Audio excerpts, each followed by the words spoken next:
We are the Nerd Eternal Network.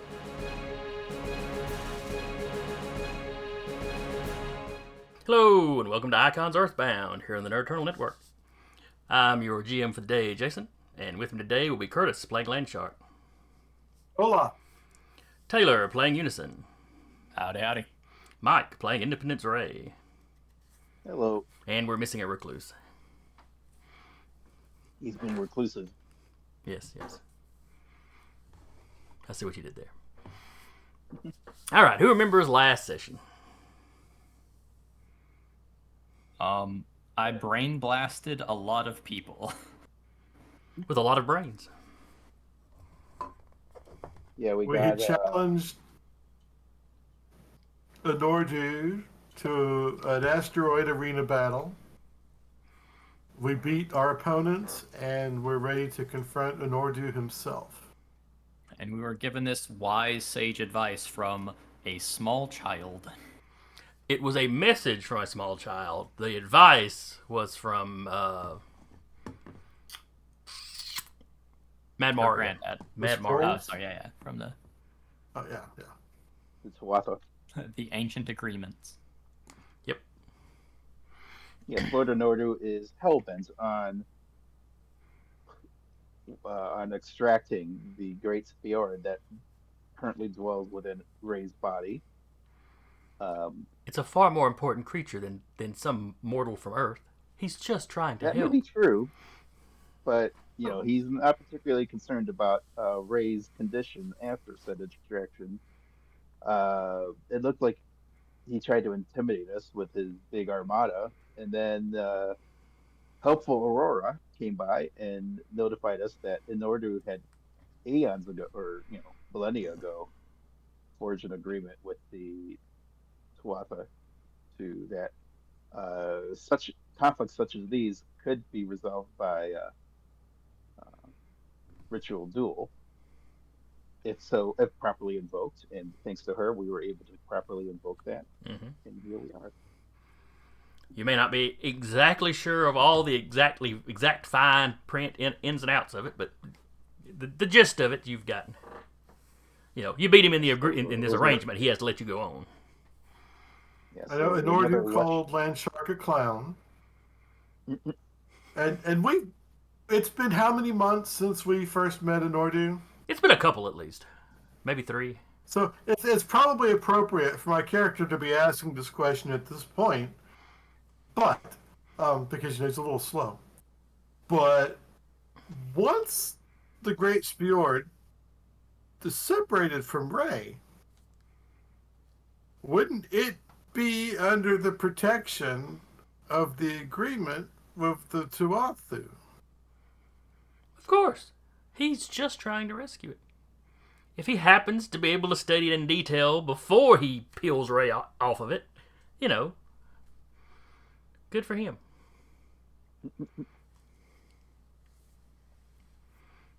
That just sounds even worse. And, if it happens to be in some way mentally damaged and needs to be cared for, well, he has the resources to care for it.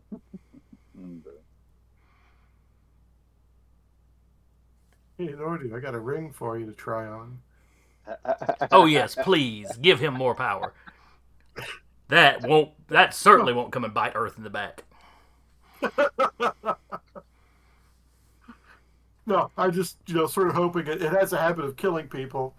Just, maybe hoping it would take out Anordu, but obviously he's going to be too tough for that. I just imagine Landshark suggesting that, and every human being on Earth gets that cold shiver like somebody walked across their grave. What was that? But yes, you challenged him to a duel. He brought you out to a bunch of essentially small asteroids floating in space, yet there is warmth and atmosphere. If you've read comic books, you've seen this sort of thing before. He took a position on the smallest middle one, placed one of you on each of the others, and then one of his minions for you to challenge. With the exception of Omniglot. She was left on one They didn't without have any better. an opponent, which left her free. Because once you defeated your opponent, you're free to interfere with other people's fights. You know, you could then join up and dogpile. He may have put her there knowing she had no movement powers to get away. No, to get somewhere else. Who knows? But you guys figured a way around that pretty quick. Yeah, good job, Ledge. And yet she somehow managed to move to other asteroids, and that turned the tide of the fight.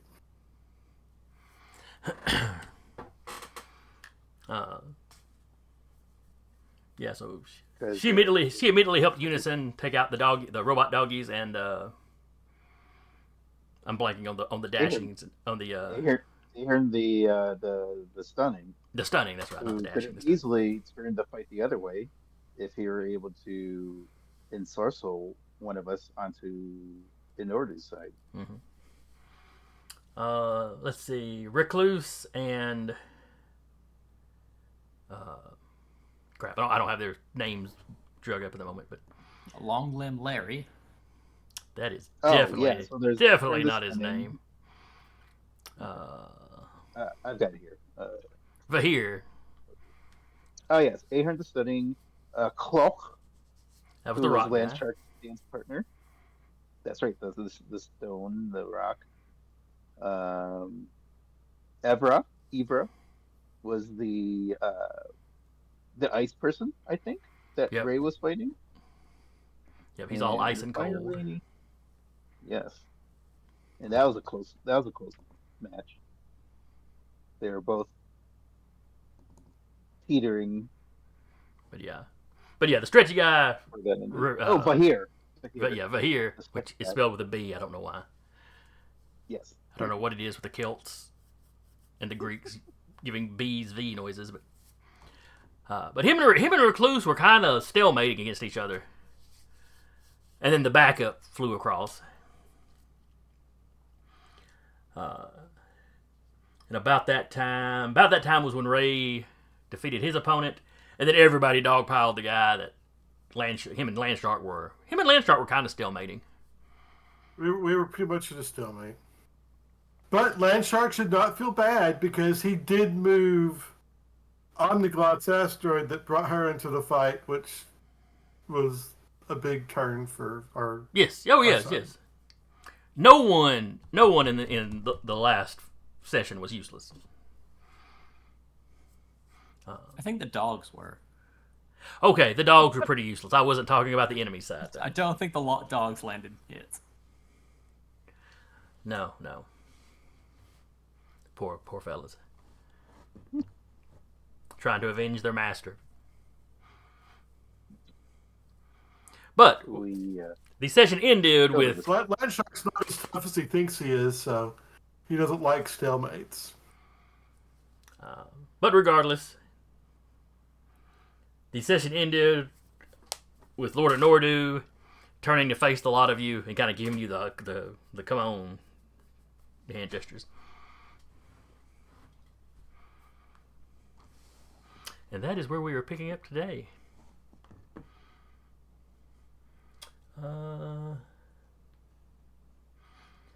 Let's go ahead and roll initiative. Oh, that's right. You fight. New initiative. All right. Because I need to put And our stamina and determination is the same as it was the end of last session. 'Cause we are in the middle of a fight. No rest for the weary.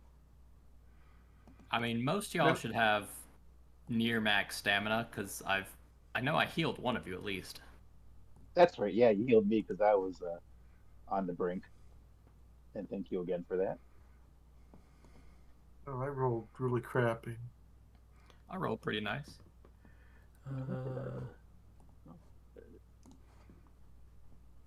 All right. So Unison got an But 11. I'm just going to look at Unison and Ray and say, you said I'm a bomb. Please let me go off. Oh, Ray got a good initiative too. don't think I've once in my life called you a bomb. Somebody give me a D6 roll for Omniglot, please.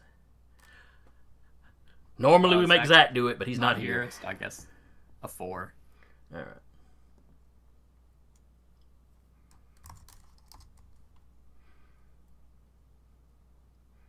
All right, and then let me roll for Nordu. Which I guess means I should pop out my blank utility character sheet.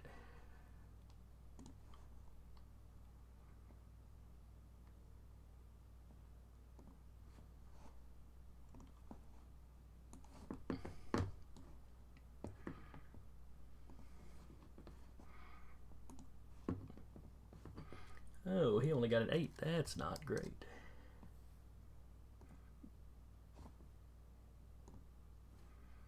All right, top of the order is Independence Ray.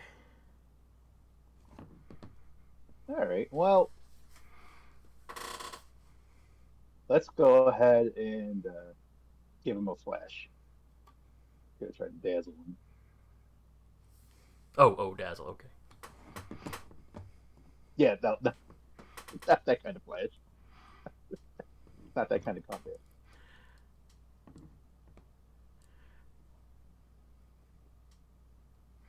I mean, All we right. don't have the Comics Code Authority stamp on us, but Oh, there's one game that I've got the playtest of, based off the old Marvel game. That there is literally a rule. There's a karma penalty if you swear while playing. Because the game is based off the Bronze Age of comics. And it's like 25 points of it. It's nothing drastic, but it's like there's a little a lot swear jar. of lot of blazes and holy Hannahs and whatnot. Sweet Christmas. That's what. although I'm going to say it could be fun coming up with creative alternatives to cursing.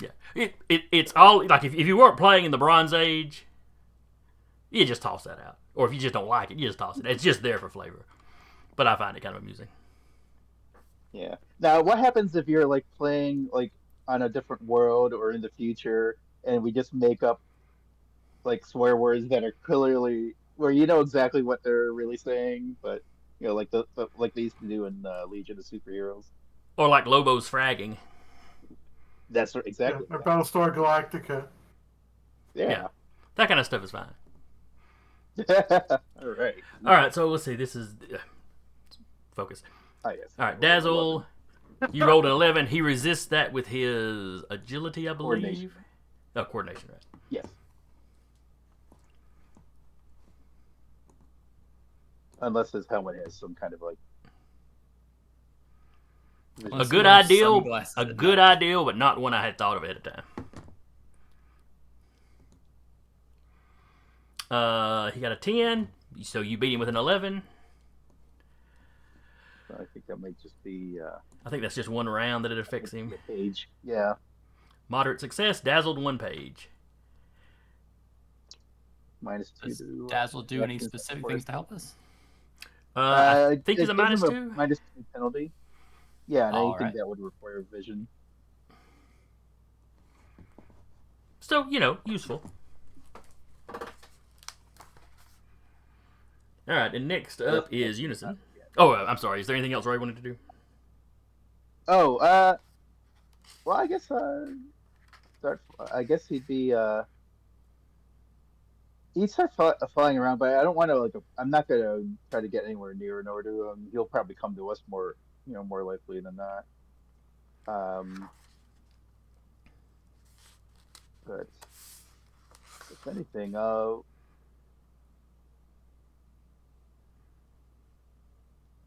yeah. I think right now I'll probably just stay put for now. Okay. Unison. So if I get this correct, our entire job is just to push him off that rock now, right? Knocking him out is a victory for you, or knocking him off his rock. It is, King of the Hill. All right. Okay, so Bubba? let me remember the rules for assisting real quick. It is you need 1 assistant for the first assist, Uh-huh. Then 2. and then for the 2 for second. the next, Then 2 for the next, then 4 for the one after that. It keeps doubling. 4 for the one after that. Okay, I don't have enough for that. So I guess I'll pop 3 standard shots at him of my telekinetic blast to just see if I have a chance of moving him with it. Okay. So this is kind of probing attacks to see what's going to be effective. Makes sense. Yeah, a 12, a 10, and a 12. A 12, a 10, and a 12. An 11. A 9. And another 9. Okay, now the damage is a 6, but I doubt that's going to actually hurt him. Let me look. No, a 6 does not damage him. Okay. On that third one, does the 3 give a chance of a slam? The 3 more than? Yes, it does not. Yes, this is blunt. So yes, there's a chance for a slam, not for a stun though. Right. Does it require damage to slam? You have to do at least 0 damage to him. Which, And that's exactly what it came out to. You did 6 damage, he's got 6 damage resistance. alright. So it will be a push contest then. Correct. His strength versus the strength of your blast. An 8. A 15. Alright. So not gonna be able to push him with Not my easily. stuff. You know, if you rolled max and he rolled minimum, Yeah, sure. that would work out. But average dice rolls a no. Nah, okay.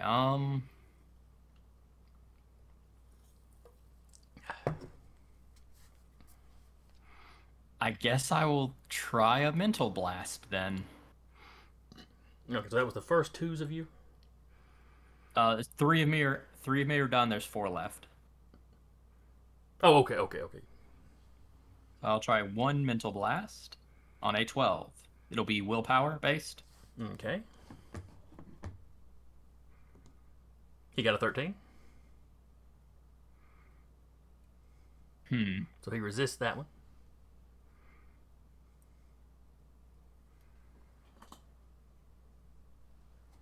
I'll try again. Ugh, minimum. He got a 13.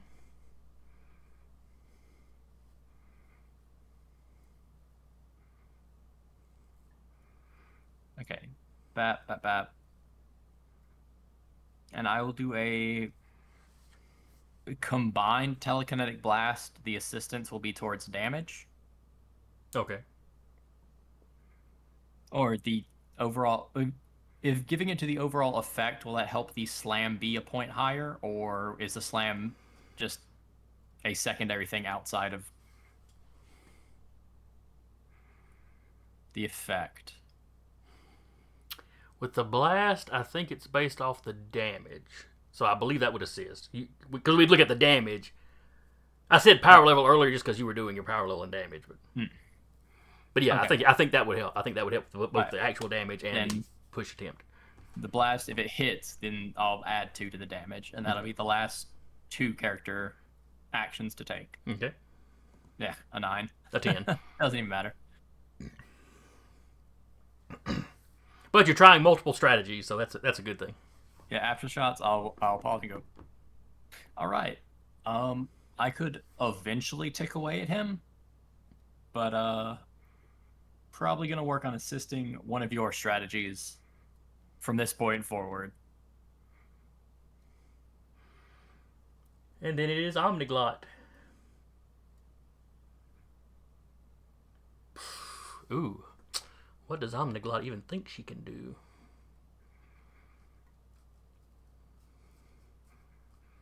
Because her little stunning thing requires her to be,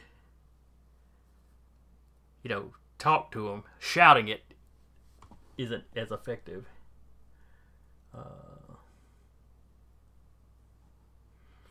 She'll advance the edge here and be looking for something to do.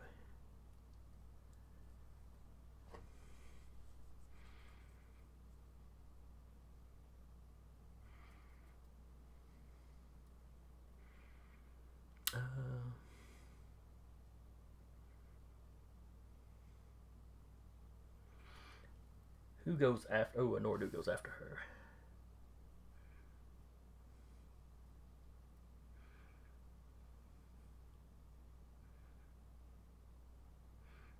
And then the land shark goes there.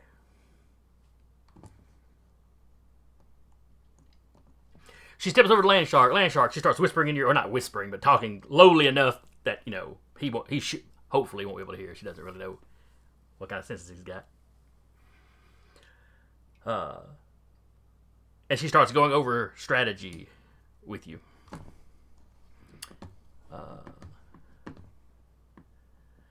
So what is land shark's reason? My reason? I'm sorry? What is land shark's intelligence, excuse me? His intelligence is 2. Oh wait, that wouldn't be the difficulty then. I need to flip that.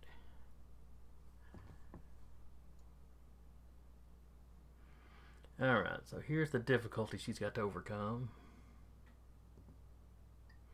A 10, and then she rolls her intelligence. So 10, 11, 12. Alright, so she beat it by 2. So she is putting a quality on land shark.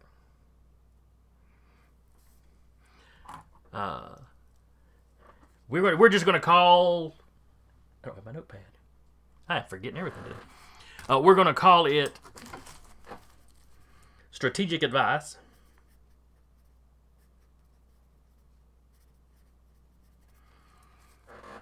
So the intention is, Curtis, for that you have this quality you can tap twice for free. And we'll just assume whatever land shark does, he's using some advice you gave him. Okay. Oh, we did not roll for Recluse's turn, did we? No, we didn't. We'll say he goes last, and we'll take care of that then. Alright, but that is Omniglot, and then it is Lord Anordu's turn.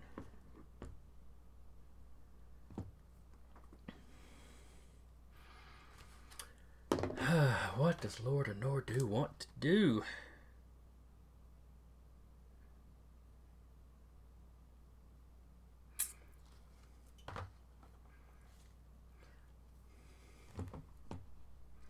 Unison, he turns towards you.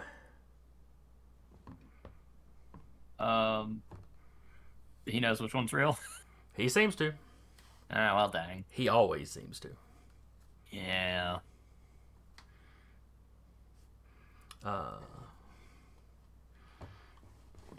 So let's see.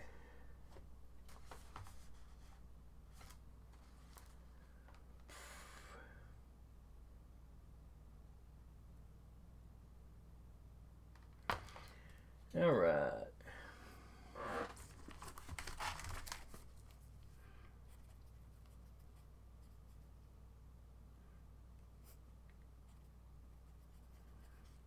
Yeah.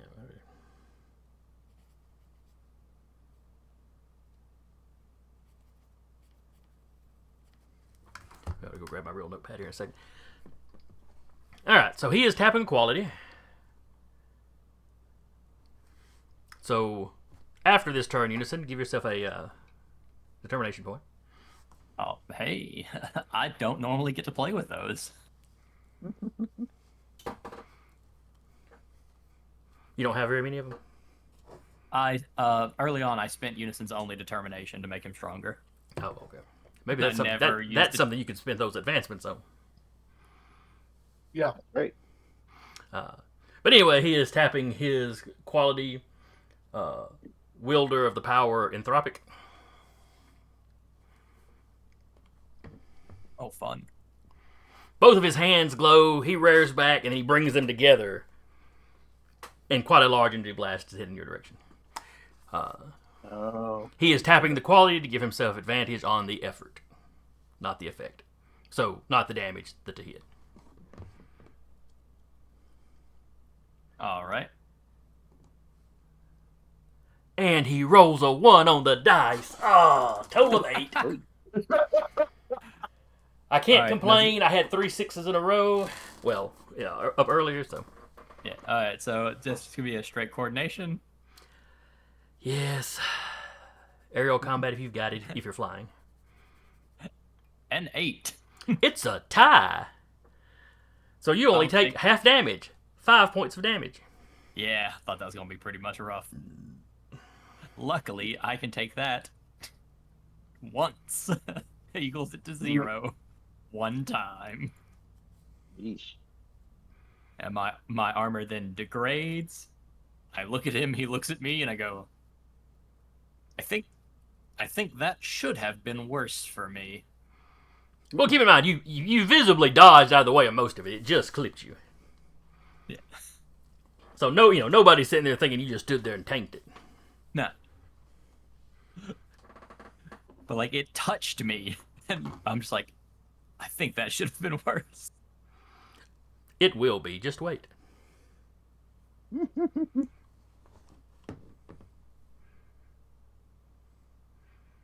And there's a certain lightness to his voice. Like you can't really see his face in his helmet. But you can kind of almost hear a smile in his voice. Like maybe he enjoys a good fight every now and then. Toying with his prey. Or maybe wielding anthropic energy is just a joyful event. Who knows? Oh. Land shark. Okay. To give my teammates a heads up so they can stop me, because I'm used to having bad ideas, I'm going to say, so, all we got to do is knock Anordu off the asteroid and we win, right? I'm going to destroy the asteroid. And then I'm going to holler out, and stop me, Jason, if I can't do this. Because what I'm going to do is just use Earthquake to tear the asteroid apart. I don't know about you, but that sounds like a great idea to me. I guess Maybe if the asteroid doesn't exist anymore, Nordu's not on it. And so I'm going to holler out to Anordu. It's like, hey, Anordu, guess what? I'm a land shark. And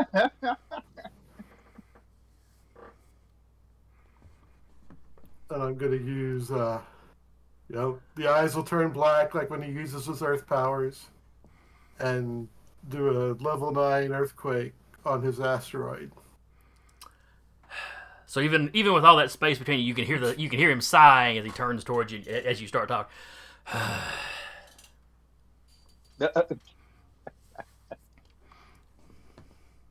At least this time it's with someone who knows what a shark is, potentially. This is fair. Shark's been around a long time. I'm a land shark. That's not a thing. At least not on your world. All right. So that is 9 points of damage to the asteroid. And Anordu, technically, according to Great Power. All right. In that case, it requires an attack roll.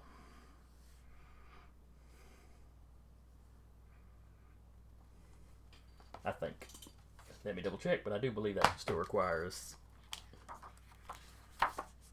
an attack roll. It's just everything in the area has to make the save against it. Is Earthquake listed under its own, or is it? It's listed under Earth Control. Okay. As an extra. Okay. So I was heading to the E, so I was in the right spot anyway. Earthquake. Right. Every individual in a major structure touching the ground within extended range suffers damage. I would say Earthquake probably would not work because it is not touching the ground that you are touching.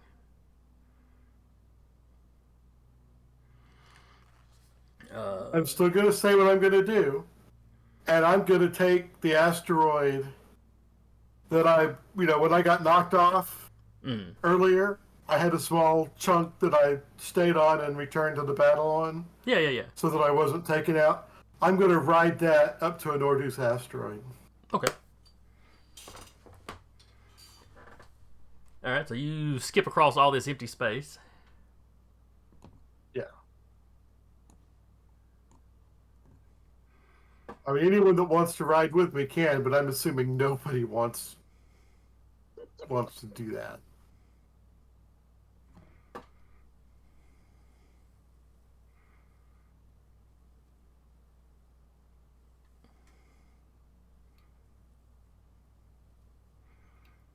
Mm. I'm happy to stay back and shoot gun. All right, so you travel across there.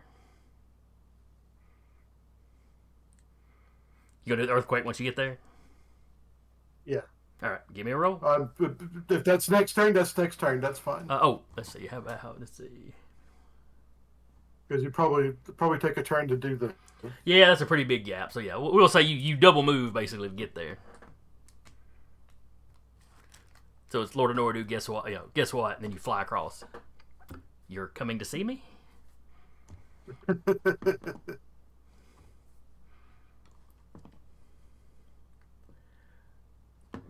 All right. Then it is Recluse's turn. He starts moving towards the edge. At least a couple of the Unison clones on here see it, and Omniglot would see it. As he passes, like I said, the asteroids are a little bigger than they appear here. They're not to scale. But as he runs past a large rock and kind of steps into its shadow, he's running forward. His eyes are locked. You get the impression that he's about to web out to follow Landshark. But when he passes through that shadow, he's just gone. It's like, into the shadow of a rock. And in that moment when there's no the light directly hitting him, he's just gone. And certainly not summoned by the Gothloth of the many eyes. No, of course not. I mean, y'all have seen him use that power to disappear into shadows into that other world. But that usually involves him moving deeper into the shadows. This one, it's like he was just crossing the shadow of something. So odd, but maybe maybe his powers work that way, and y'all just he just has a particular way he usually does it. You don't know, but you don't see him pop up anywhere else. I mean, I can recall us forcibly making shadows for him to transport into, so I know we've done wonky nonsense with it before. And then we are back up to the top of the round with Independence Ray. Okay.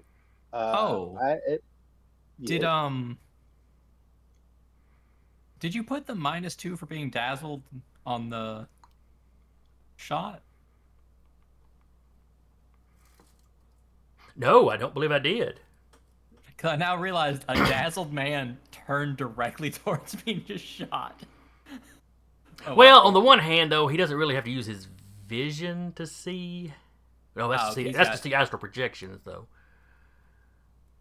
and the construct. Oh, yeah. It should probably have been a effect. Go ahead and move your Carapace power back up.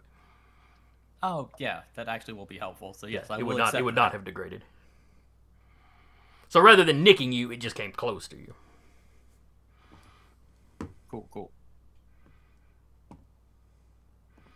I'm going to put a little... Well, no, never mind. It was only for that one round, so it probably doesn't matter now. We're in the second round.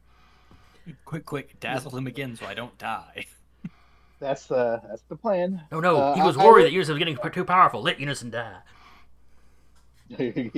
I will take flight, but I'm not going to get near Anordu. I'm still going to just, which one of these did I come? Oh, there I am. I'll just be hovering in space, and then I'll go ahead and dazzle him again. All right. From behind Landshark, so I don't catch him in it. Okay. And Anordu is looking directly at Landshark, so that's the best direction to get in in Anordu's eyes. Yeah. In fact, I'll just go ahead and be there. Okay, dazzle. Oh, all right. That's a good roll. Let's see. Ooh, that's a really good roll. Yeah. He may have some trouble with that. We are continuing our trend of near equal rolls. Ooh, but that's a 9. So that's a massive success. Which on a dazzle means... That's the entire fight then. Yep, he is dazzled to the end of the chapter. Okay.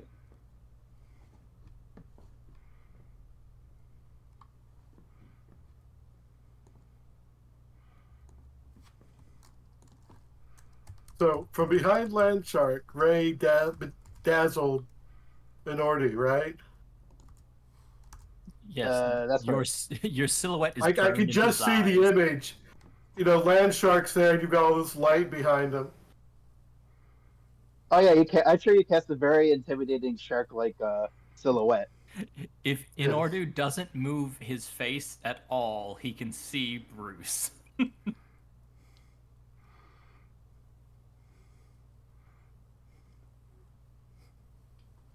That's how sharks hunt. They hide behind the sun so they can Yes. swoop down That's upon unsuspecting targets from the sky. exactly how they do it. Yeah, I saw that on a documentary once. All right, Unison, you're up. All right.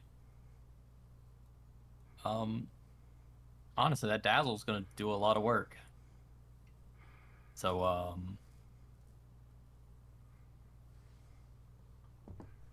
I will go ahead and use 2 of mine for a slightly more advanced blast to try to put the condition of off balance onto Okay. an Ordu. Okay. So on a 13.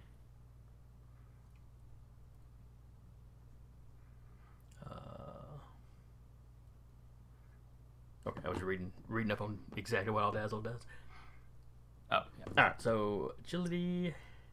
I'm trying to see specifically if it's just actions or if reactions count. I didn't see a mention of reactions. I mean, do you Automatically think? feel I awareness. mean, And let me one glance. All right, action order.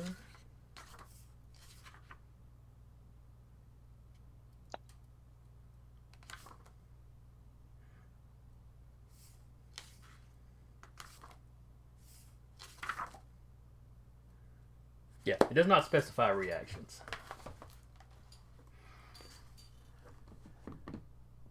Which is probably more of a game balance thing than how a world would actually work. But, we'll go with it. I don't think it's going to matter with him rolling 13 anyway. 11. He did respectable. So you beat him by 2. So how much damage is that? It was to apply an effect. But... Oh, that's right. So beat him by 2. That means that you can put a quality on him for 1 round or 1 free tapping. Yeah, 1 free tapping of off balance. Okay. It just hits him to the side enough where he shifts his weight in a way he wasn't planning to for a minute. Mm-hmm.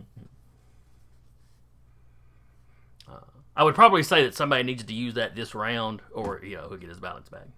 He's not going to sit there permanently off balance. That's fair. Okay, is I that it for will go Unison? ahead. What, 1 shot? No, it's Oh, Unison time, baby. You couldn't see the look I was giving the camera when I said that. All right, and then Unison will do a combined 4-man shot. So Okay. 2 assistances. All right. 1 will be on effort and 1 will be on damage. That sounds fair. And do I need to tap determination for effect before I shoot? Or for damage before I shoot? Or can I declare that I believe after you have to do it before the dice rolls. All right. And 1 tapping of determination upholding the family name. Okay. I've got to show that I'm good to this strong opponent. Fair enough. That makes sense.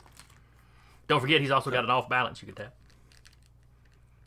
And I will tap the off balance for effect. So it will be a +4 to effect, or +4 to hit, and +4 to effect. Now keep in mind the pluses to effect are only +1?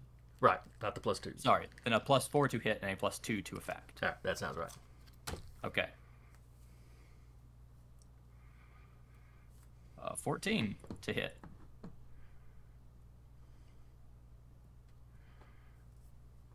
Hmm.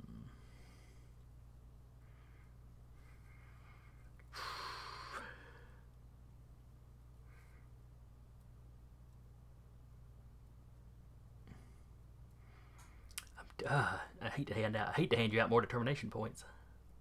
Well, I mean, I spend it, so I won't Seeing have- as how you spend them so quickly, I don't know how much a +2 is going to help him, but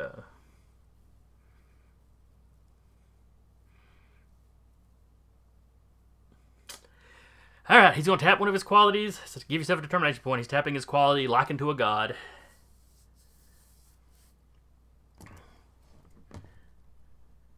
Because his ego isn't going to handle it well if y'all make him look like a chump out here. Alright, so that gives him a +2. I'm sure we'll all end up being best buds by the end of the season. Oh, yeah, probably. Because you'll still have half the season to go. Don't think this is like the big conclusion. This is just a midway point. All right. It hits for 8 whole damage. You have damaged him. He actually takes a little damage. And with a 3 against, that does give the possibility of a push. So, a 13 to push? That sounds doable. I mean, maybe. He'll have to roll. But...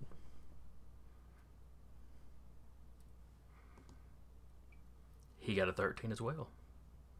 No push. No push. But he visibly has to. He visibly braces up against it. You know, and visually you probably see his feet slide back an inch or so from whatever direction the blast came. But he doesn't go flying or get knocked prone or anything like that. And the last unison in the back will just do a quick mental blast. Maybe he's distracted enough that this will work. The opponent's willpower is pretty high. Oh, but he rolled a 1 on the dice.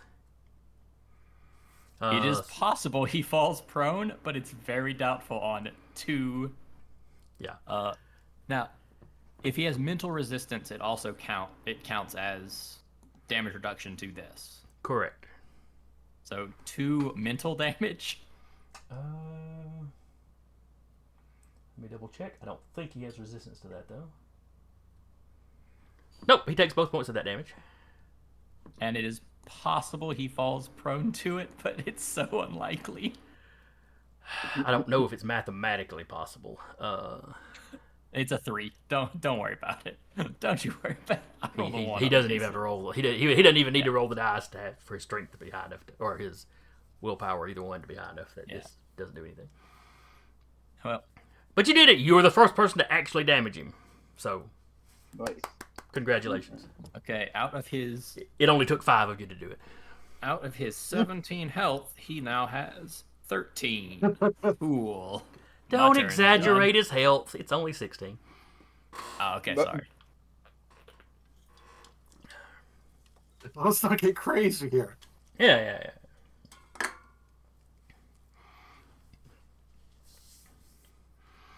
But all right, what's Omniglot up to?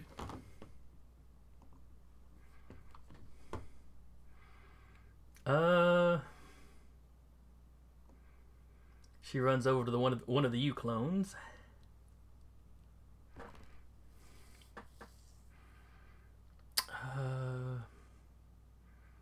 I know what I wanted to do. It's just difficult to think of. Like with Land Shark, I basically took his reason, or his intellect, and basically inverted it. All right, so instead of a 2, it's an 8. All right, that'll be the difficulty. For her to give him like sound strategic advice and him be able to use it.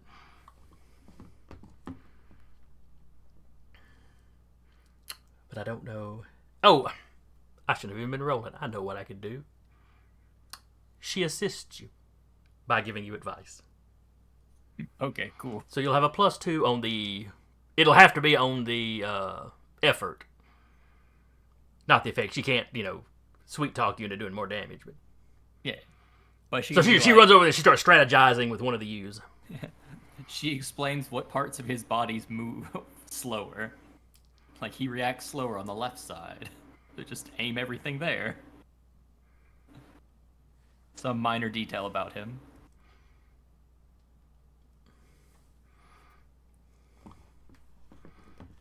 Alright. Then it is Lord Anordu's turn.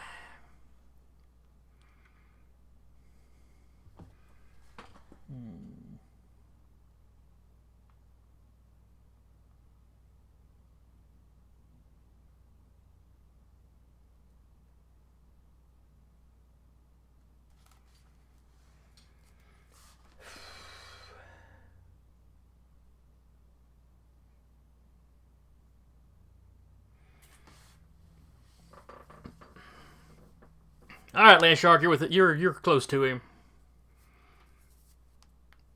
He seems annoyed. He's going to take his annoyance out on you. So he charges you, takes a swing at you. All right.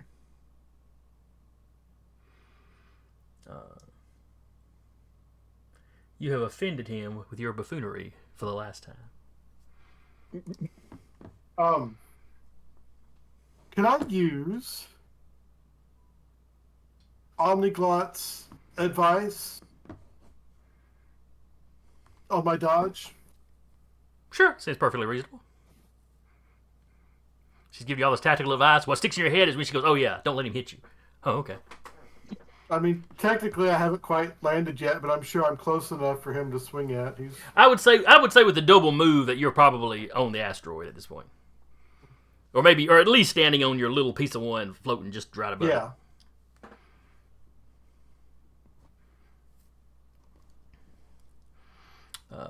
Let's see his.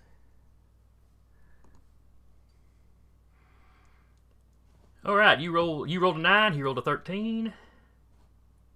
You got me. Is that a massive success? It is a massive success. All right, so that is 9 points of damage you take. Okay. Minus your damage resistance. Right. And there's a possibility for a slam and a stun. We will check the slam first. So roll your strength versus his. He got a 14.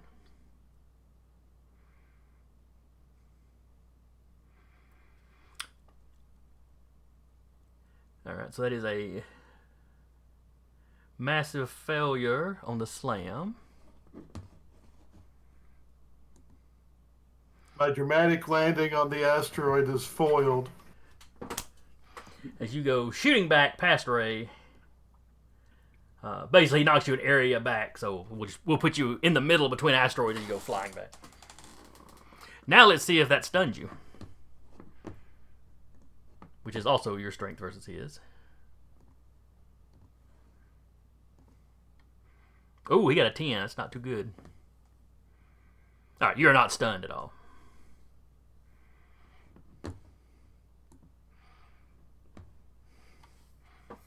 So you are fully conscious of this as it's going on. I just sort of look up at Ray and go, "That was embarrassing." I'm just picturing the Homer. Ray looks down, he just sees Lance Shark doing the Homer Simpson dough as he flies back past him. Like vertical to him. Or horizontal. That's what it's all about, keeping the heat on Anordu at this point.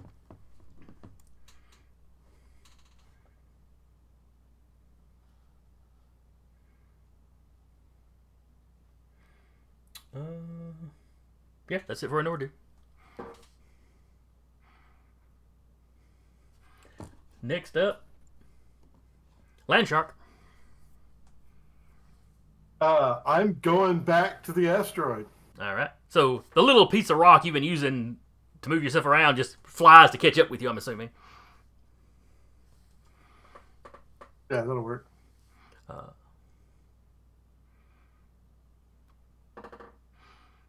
Though I guess you could try hoisting his asteroid to you, though that would require a roll.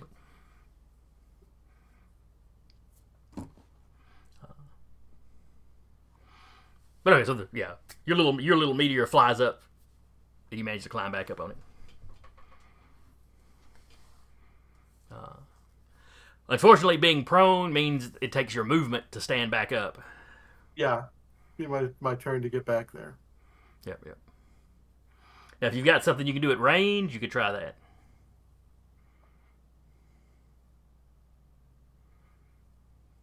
I really don't, unless I'm going to throw other rocks at him, which would not accomplish anything.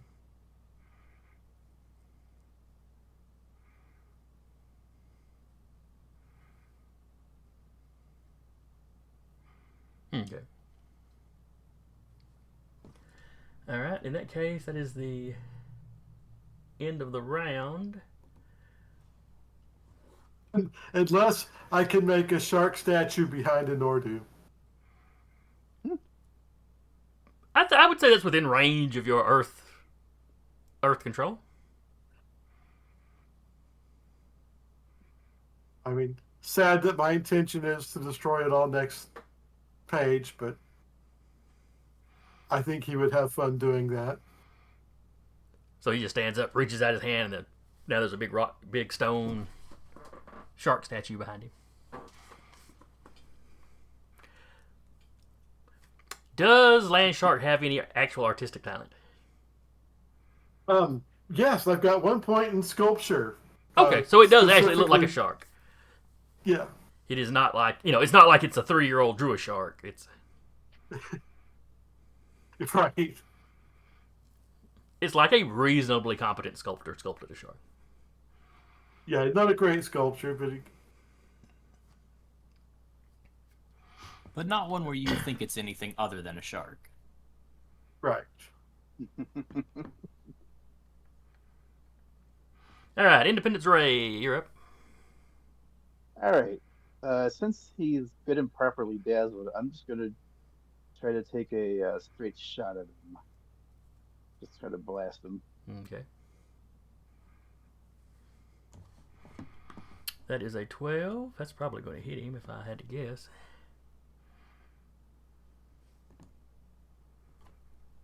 Major success. How much damage does it do? 8. All right, 8. All right, now where was I keeping up with his health at? There it is. All right, so 2 points gets through. Woohoo! So he feels it. Now roll me your power plus a d6 versus his strength to see if you slammed him. All right, did not slam him. And one more time to see if you stunned him. Oh, Because I think your blast does essentially like force damage, yes. as opposed to being anything lethal. Yeah, that's right. All right, so that's 11. So you beat him by 2. He is stunned for a page.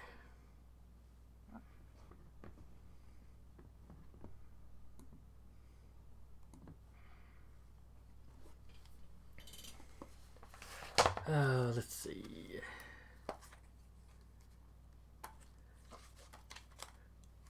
When you get stunned, you can burn a determination to shrug it off. Or to shrug off any point. kind of effect. But does it have to wait till his turn to do that, or does it just do that immediately? Spending determination points.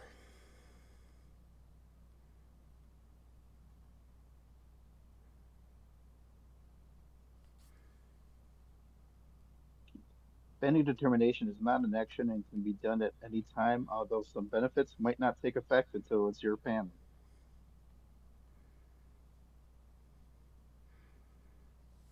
Alright. So he should be stunned for 1 round.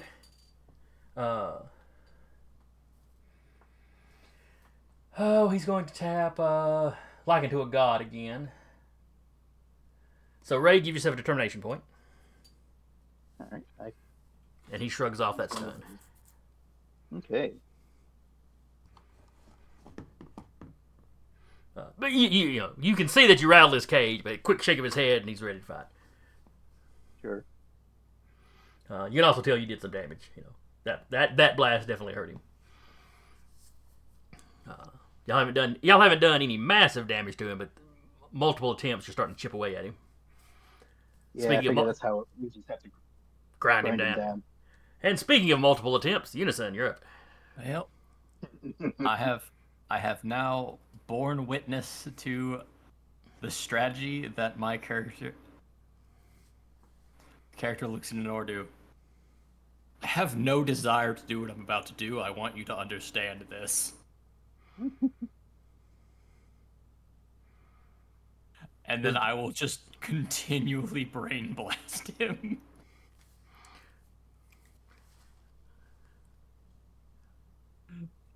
So it's just 7 individual brain blasts coming at him? It's going to be 7 individual shots. One of which will have a +2. Alright. Which one has the +2? My next one will have a +2. Okay. So there. So the first two are a 10 and a 10. All right. A 10 and an 11 Okay, he takes 1 point of mental damage. from that. Yeah, from that first one. All right. 10. 11, 9. 12, 10. 13, Okay, 1, 2, 3, 4, 5. I got 2 left. 8. 13 And then I never rolled above a 3. on the dice. Yeah, there's two That's- ones that you rolled. I can tell by the Yeah, red that's- box.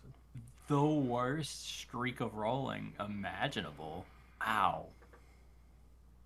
But you did 1 point of damage to him, so you know. Yeah, great. Huzzah! I mean, he's still in the double digits, but you know, you're getting there. And just to help myself maybe survive a slam slightly better when he shoots me, I will step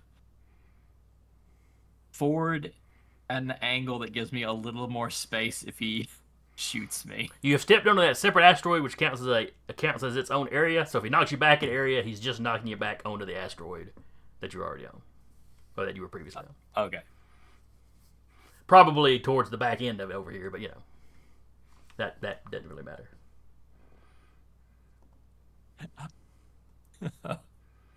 All right, Omniglot goes. She's like, crap. I thought that would work better than it did. He's got a lot of willpower. What can we Yeah, say? yeah. He's an old soul.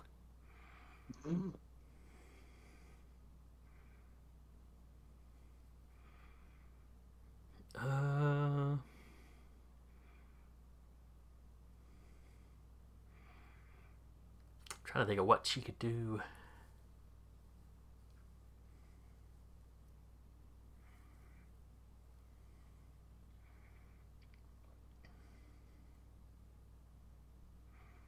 She gets on the comms and starts talking to all of you about, I notice a lot of us are attacking him from the same side over here. Maybe we should completely encircle him. Let me roll her intelligence. Versus Anordu's awareness. Just to see if he overheard anything she was saying.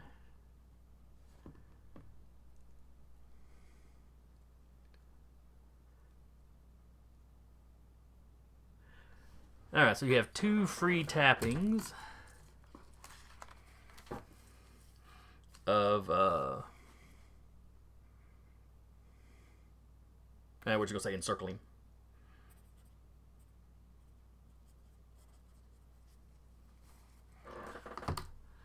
So basically, if y'all, you know, get somebody behind him or whatever, you know, if you follow what she suggested, you have 2 free tappings of that quality on him. Before he, you know, I guess before he realizes what's going on and adjusts his own tactics. Then it is his turn.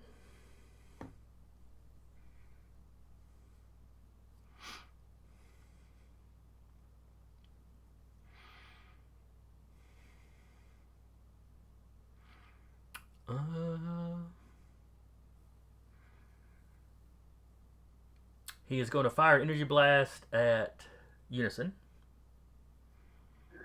As though you didn't see this coming. But this time he just holds up one hand. And you know, it lights up the same way. But he just fires the beam from the one hand. All right.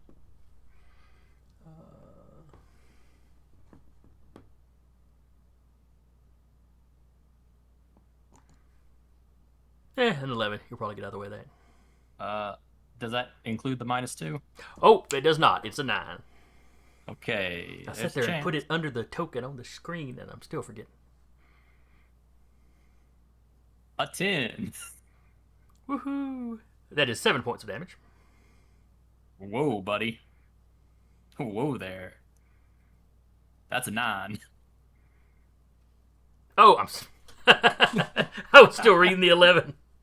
Yep. I'm trying really hard, aren't I? In that case, you got out of the way. I understand. Everybody wants to hurt Unison for some reason. There's just so many of them. I just want to clear the board a little bit. That's all. The board's just cluttered with Unison. Because I'm using more than I normally do. but still not my max. When we rolled this character, he got a very high duplication. Yep. I think you only used your max the one time Mm-hmm. at the prison So there break. was a stadium with a bomb in it. Oh, it was that supposedly. one.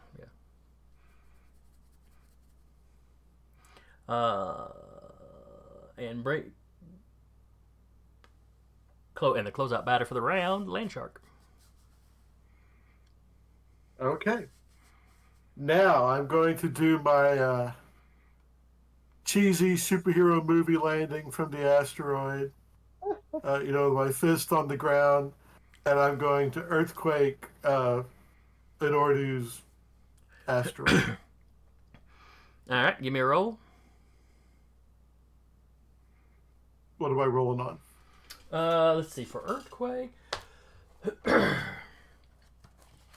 Would it be agility or would it be prowess?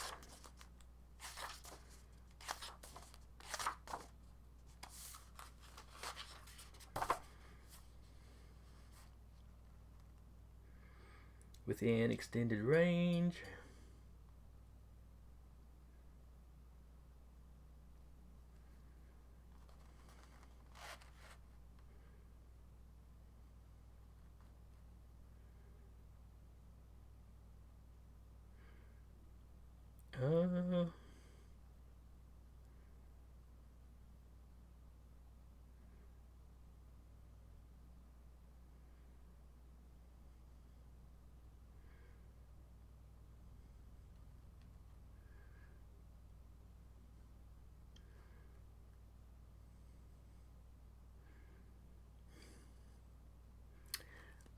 I guess give me a roll with your prowess.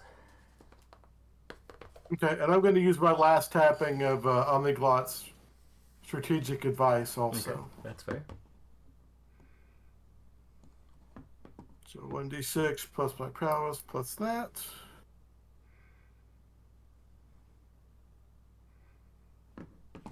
All right, then Anordu uses his prowess.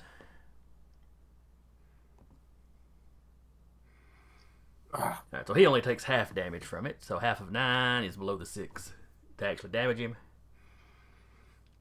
The asteroid, I am going to, let me check the benchmark table. I'm going to roll its material strength to see how well it holds up. Let's see, materials, stone.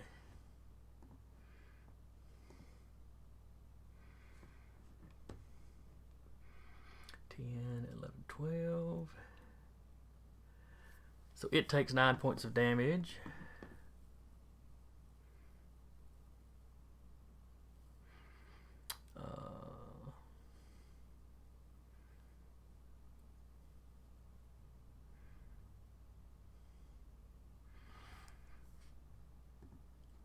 Give me a roll with the power level of your power.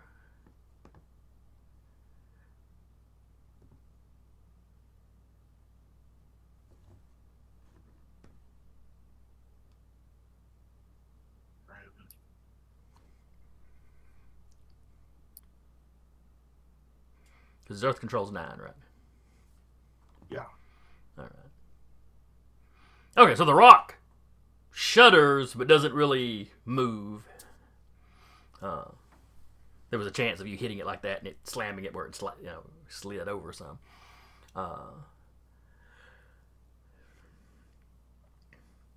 But it does fracture, and it goes from looking like one big rock with some other rocks on top of it to looking like a pile of gravel in roughly that same form. With a lot of the gravel spraying away from where you actually punched.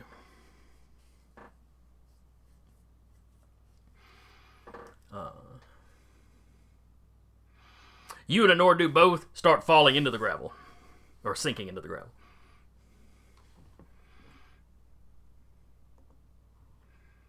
Ray, you're up. All right. I'm going to take the Glut's advice. I'd like to fly above the Anordu's pile of rubble Okay. So I'm gonna place my icon there, but just remember I'm not actually standing on said whatever. So I think I'm going to we still have the two free activations of encircling. I'd Mm-hmm. like to activate one of those to increase my damage, Okay. hoping I actually hit. And yeah, let's roll another light blast. See if I can't stick him further into the rock. All right. It's not This will be his agility. I'm gonna give him -2 for being waist deep in gravel at the moment. Oh, and he Hey. still almost met it. Yeah. All right. So how much damage did you do? It is now 9 damage. Thanks 9 to minus a 6, Omnibus. so that's 3 more. Now he's shoulder deep in the gravel.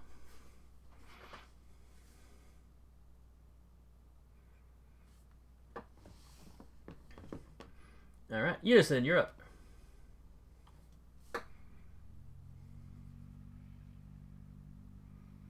All right. Well, if he's settling into gravel, correct? Right, the entire asteroid is gravel at the moment, and it looks like him and Landshark are basically starting to fall through the thing. So it would be not great to shoot him in a way that rolls him back on top of the gravel. That is true. I will get a copy to start flying down to maintain the encirclement. Okay. And then we will try the 7 headaches strategy one more time. Because rolling 3 or less on every single roll felt bad, but still tells me it's possible to hurt him. Yes, absolutely. Number 1. Already doing better. All right. 2 damage. 12. Alright, staying good. Alright. Did another 2 damage? 2 damage. 12.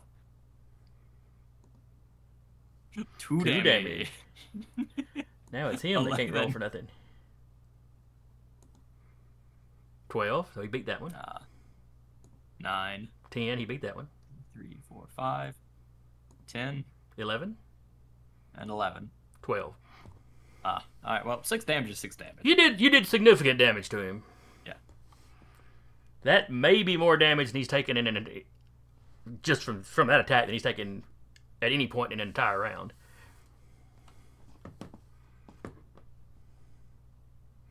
I'll look to Omniglot. I can feel myself chipping away at him, so I mean, I guess we're having a strategy that works.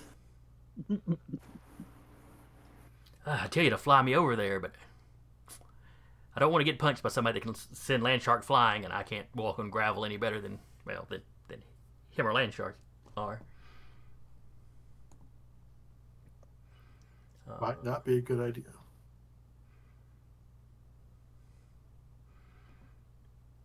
So that'll be it for her. She's just right now. She's just watching to see if that worked. If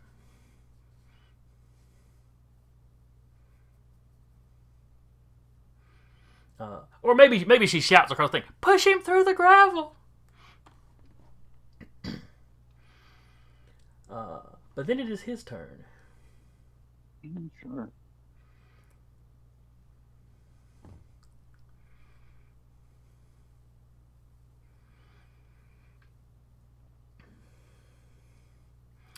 And do you remember how I described these asteroids coming into existence last time? Yeah, you basically took like all the particulate matter in like the surrounding parsec or whatever and bring it to form these rocks. So Ray and Landshark would be closer to potentially see it. Well, he does some tapping on his wrist bracer thing, and the gravel firms up. Ah. It doesn't immediately go back to looking like a one big rock, but it's like the individual pieces are starting to fuse together. So like I said, he's shoulder deep in the rock. Land Shark is probably waist deep in the gravel. So he does that, and his movement is basically getting up, kind of like he was getting it from prone, mechanically speaking. But that's it for him. His action was to stop the rock from continuing to disintegrate, and then standing back up. Mm-hmm. So he doesn't get a chance to attack.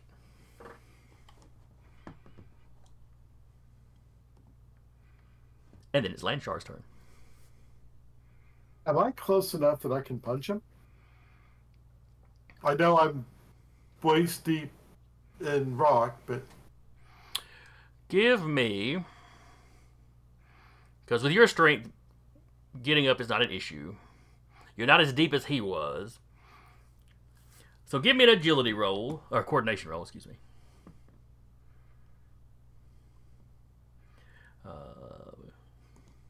You need to beat an 8. If you beat an 8, it doesn't really take your movement to get out. You can get out and still walk over there and pop him. you got a 9. All right. You managed to find firm enough footing that you can just kind of walk your way out. And if he's shoulder deep, do I get a bonus to hit? Well, now he spent his movement getting back out. Okay. Is there something I can? Do we have any qualities on him I can tap that are sitting out there? There's still one more encircling. Yeah, I believe that encirclement's on there. And do you have one more tapping of the tactics?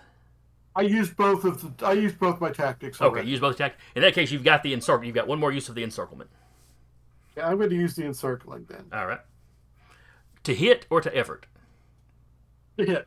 All right.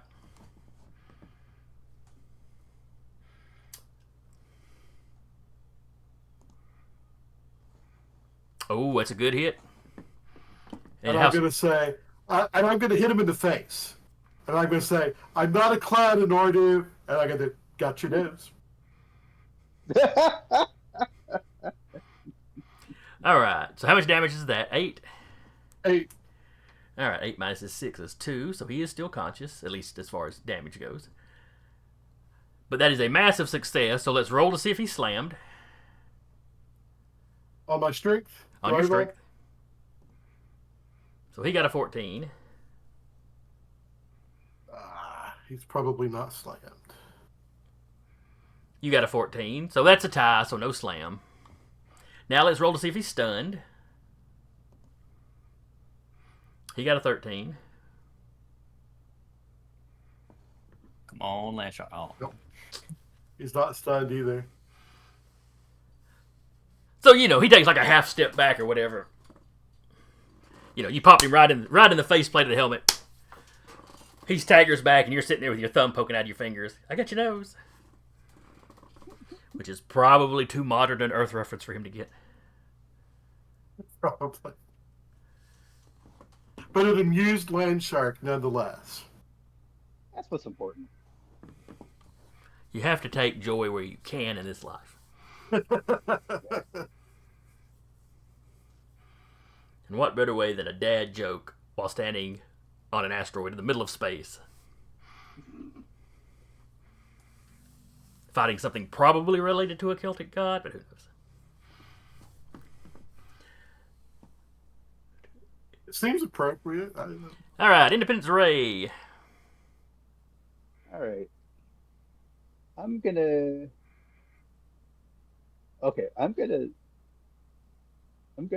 do what I did before, also spending a determination point. And I forgot to specify I was activating hosting an alien energy beam. Okay. But I'll do the same also once again to increase effect. And I can't think of any good banter right now, so I'll just fire away. That's a good light blast. Yeah, I don't like it at Probably all. start taking some trick shots. Major success. And you do how much damage? 9. Alrighty. And it just occurred to me, I should apply that to this slam effect I'm about to roll. I Yes. forgot to do that. Do add that to the slam effect. 1d6 plus 8 plus 1.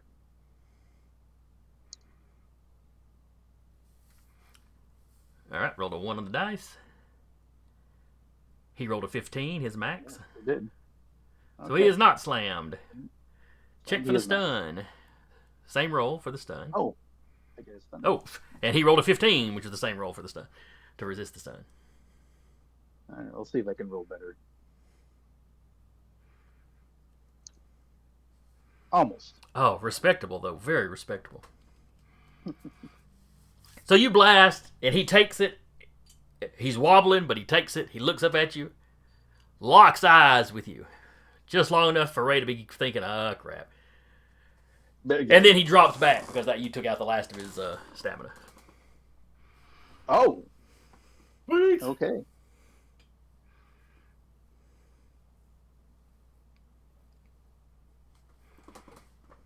Now what? I suppose his armada is just gonna. Well, maybe they will just part ways at this point. So y'all all sit We there. haven't noticed anything like. Oh, sorry. I was like, y'all sit there catching your breath for a minute. Yeah, I'll look Omnigod's around. like, See yes. if there are any cameras to address. Your ship and their ships are within sight, so presumably everybody in the ships was watching what's going on. Okay, so they're close enough to just like lay eyes on us. Yeah, they're within a half a click or so. Yeah, my copy back on the ship looks at Aurora. So I think we won. Well, you knocked him out. You had to knock him out or knock him off his rock. But yeah, knockout counts. Oh, hang on. She walks over to your communication gear. Hey, Anordu's knocked out. When are you guys over there teleport our people back? And a moment later, much like before, there's not even like a noticeable flash. It's just y'all are standing on the rocks going, okay, well, what next? And then you're standing on your bridge again.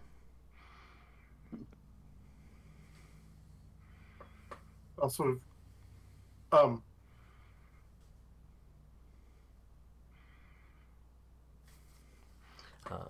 and you can see out maybe there where...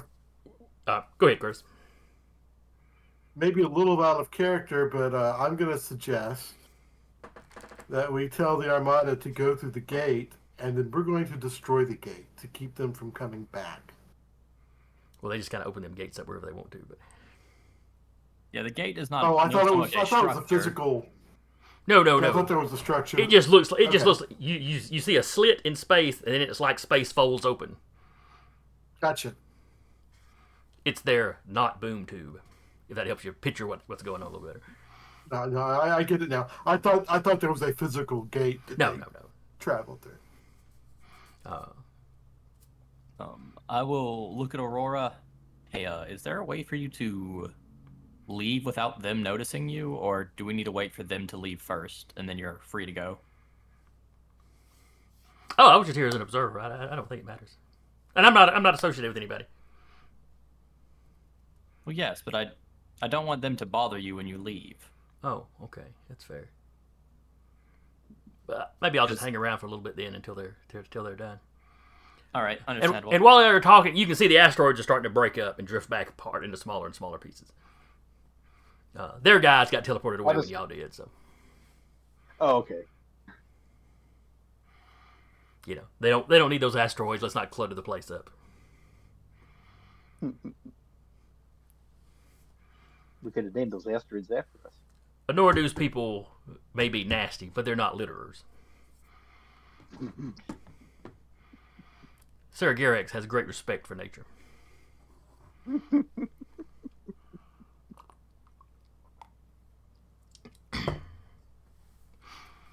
But as you sit there, you start seeing gates open up in front of the Armada ships, and they start flying through them. Until finally, only the flagship is left.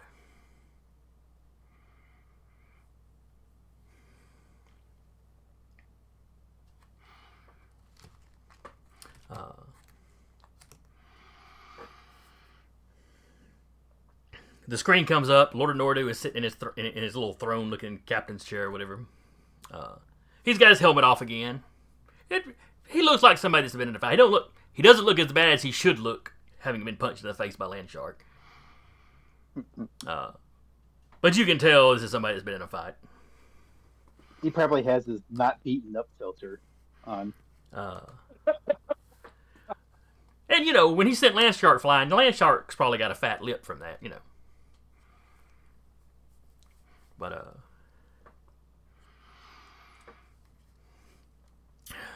you did He's well. the black eye, right? You did well in the combat. I congratulate you on your victory. You've not seen the last of me. My interest in helping the S.P.E.A.R remains, Independence Ray. And you, clown, will definitely see me again. And then he cuts communication, and then they portal away. And Land Shark gets just away kind of, one more clown. hop and fold his arms proudly and said, "Good, I got his attention." You may have a new arch nemesis. I will once more turn to Aurora. Hey, is there like a time limit on how long they can go before they try the same thing again? Well, the challenge is about him trying to stop you from getting home. So you're fine for the trip home, at least.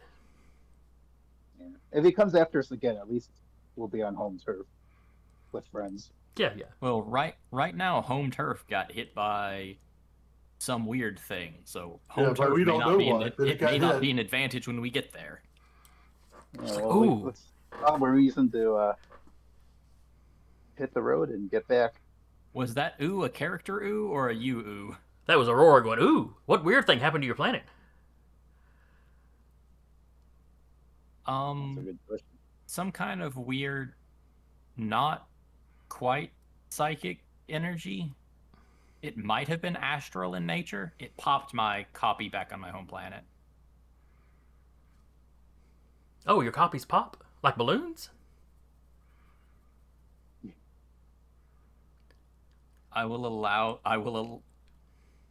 Nope. You know what? No.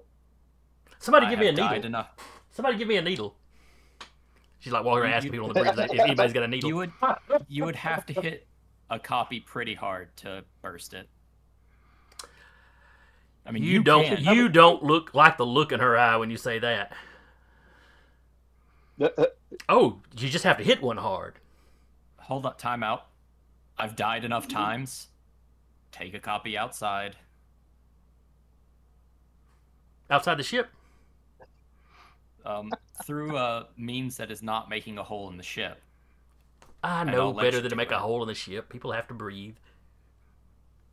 I mean, not me all that much, but I mean occasionally. But yes, if you send a clone with her, she will go somewhere and pop it.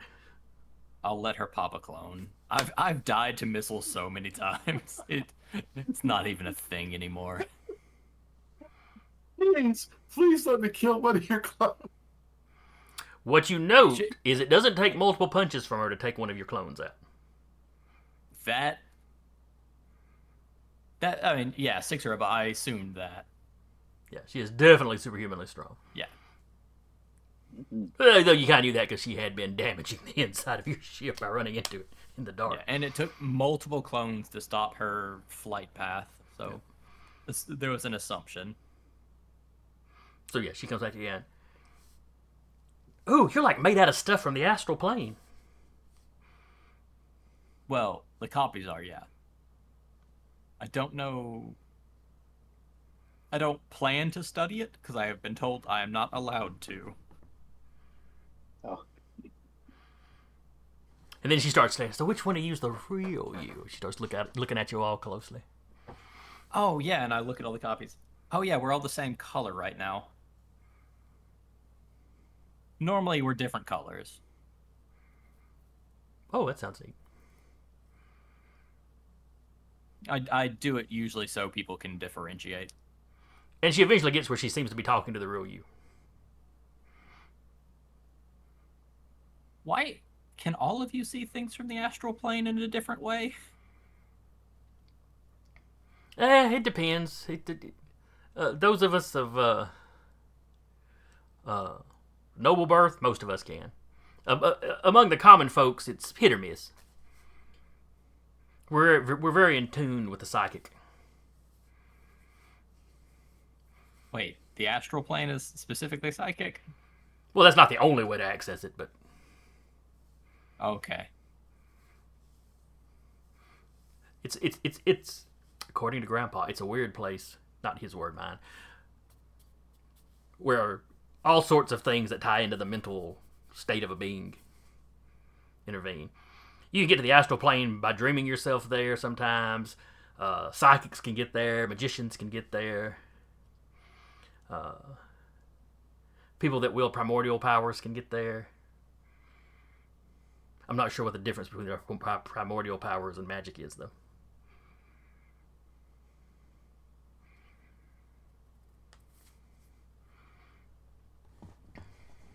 Oh, wait.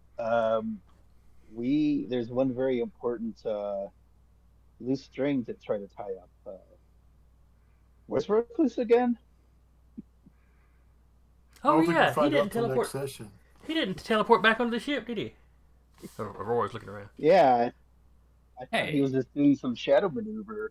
Does that count as not finishing the contract correctly? Since they teleported us to the contest but did not teleport us away? Well, if he left on his own, no. Oh, If okay. somebody not connected with the contest took him, then no. Okay. Understood. If Anordu teleported him somewhere and he's still alive, then yeah, he has to be teleported back. Now, if he teleported him somewhere and he's dead, I don't think so. I mean, presumably he went to Web World? Do we She's stick like, around "What's here that?" for him to come back before we go home? Alternate plane of dimension where there's a lot of giant spider gods. Oh, the realm of the creeping gods. Okay. We learned about that in school. Sorry, They're bugs. in my world, Recluse is literally the only one who knows how to go there that I know of, and he called it Web World when he was a child. I like his name better. But Bruce's point remains: could he navigate his way home? I know distance doesn't work the same in Web World, but I've got no idea. I've only been to the place twice in my lifetime, so I'm not entirely sure how it sounds to me. functions. Yeah. Just for funsies, I'll voice over our comms to see if we can get a response from them. I'm not expecting any, but we should at least do it officially. Can you read us, Recluse? Can you read us, or whatever his true name is? It's possible, if we go home, that there may be someone connected to magic, maybe even Santa Luna or the Crucible, who knows, might be able to get us to Web World to try to find Recluse. But other than that, I don't know what to do other than wait. How close are we to Earth? If Unison asks that, one of the crew basically goes, "Oh, we're about 3 weeks out." 3 weeks is a long time to wait, but it's also a long distance to trek in that place. Aurora's like, "I can get you there quicker." Oh, Yeah, I can open a gateway. oh, Which is literally how she appeared on your ship. She opened a gateway in one of your rooms. If you open a gateway and Anordu's still watching, do you think he'll be able to pin it on your people? No, I'm not associated with anybody. Does that also mean you could just gate us home too? Well, yeah, I mean, Once we find. you got to tell me where her home is. Oh, she wasn't saying she could get you to like Web World or something.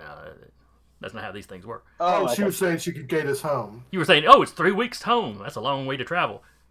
And she's just like, I can get you there quicker. Yeah.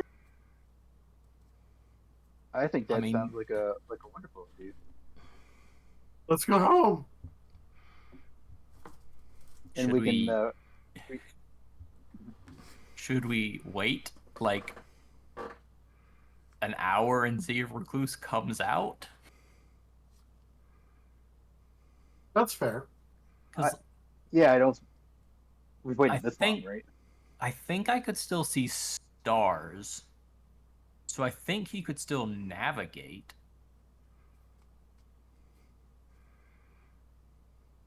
I don't know if our ship or even an outline of our ship would exist in that place though, would it? I don't think this ship has any kind of psychic / astral component to it. Besides us, besides our minds. Well, the realm of the creeping gods is like a divine thing, I think. There's way too many dimensional planes.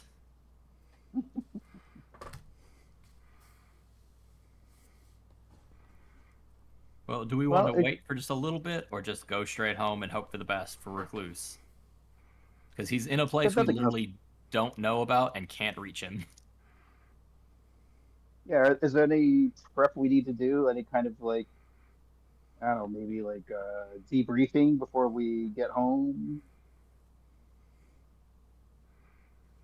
Just make sure everyone's okay, and see if there is anyone's maybe just give a once over to make sure.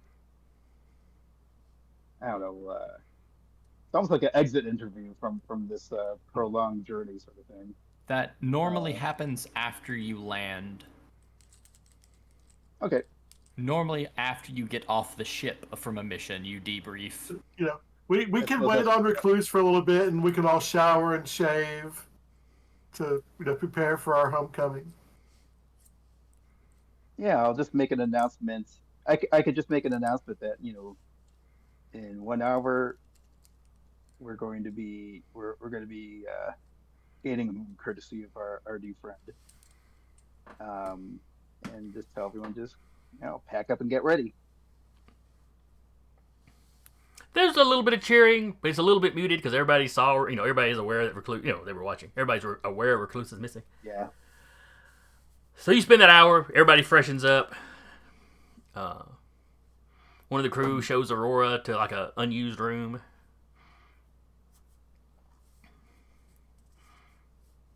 She doesn't seem super impressed. She makes some reference to this being like camping. Roughing it in an ancient ship. Yep. It's like if you were going to go on a cruise in a replica of a Roman galley.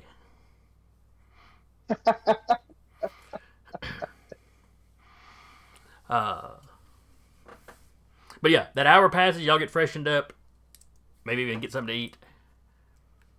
Still no Recluse. Ow. Ow. You didn't need I that don't know if knee, did anyone you? saw that, but... Yeah, man. Okay, I'm good. Yeah, I guess at this point, I feel like the best way to reestablish contact with Recluse is to get home to our friends and have someone magic something up for us. Yeah. If Recluse was able to travel and free to travel, he would have been able to make it back to the ship within an hour. If there's any motion he's able to make in the realm of the creeping gods. Other than that, he knows where we're headed and he knows where he needs to head. So if he can't see us but travel is available, he's going to head to Earth. Yeah, let's do this. All right, so after that hour, y'all meet up in the cockpit. Most of the crew is crowding in there to see what Aurora's going to do. And she's talking to the navigator, and the navigator's showing her maps. We're here. This is where we're trying to get to. Yada, yada, yada. Here's the surrounding other close-by systems. Because she's heard about Earth, but she's never been there. I'll bring up the last of the galley's cookies. She may want to come visit Ireland. It is a She takes a touchstone cookie. for people's history. And then she stands, kind of plants her feet, one hand up in front of her, kind of like, towards the main view screen. Takes a bite of her cookie, and space starts to unfold in front of you.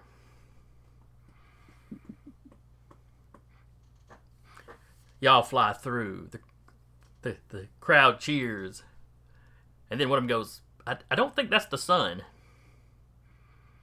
Uh-oh. This system has 2 stars.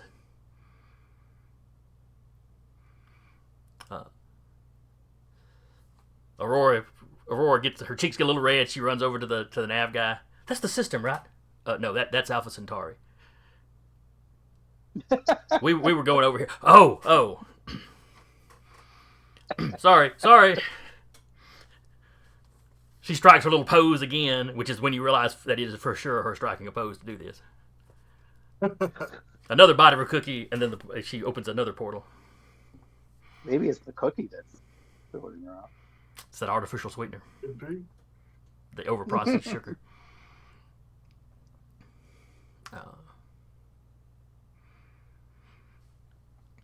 Y'all go through that one, and no cheering this time. Everybody's just looking at the navigator who's double checking things.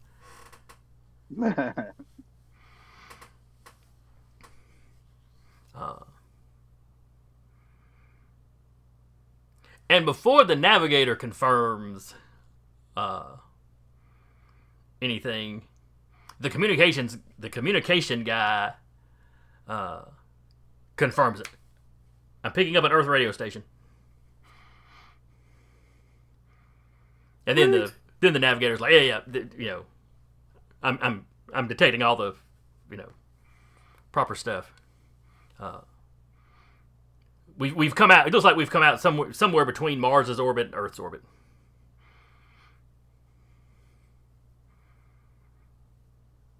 Which is not a problem. No, that is not a problem. That's easily Yeah. covered terrain.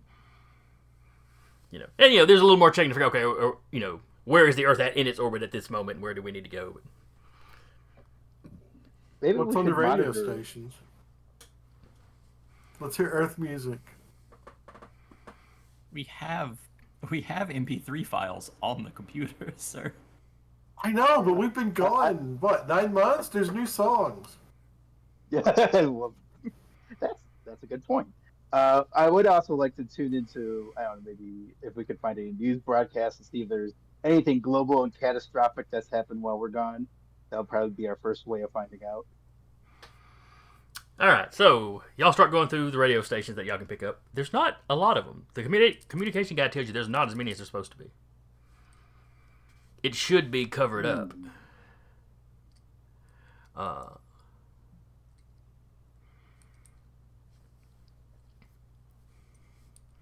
And you're getting it's lots of news with a little bit of music that seems to be primarily just instrumental music.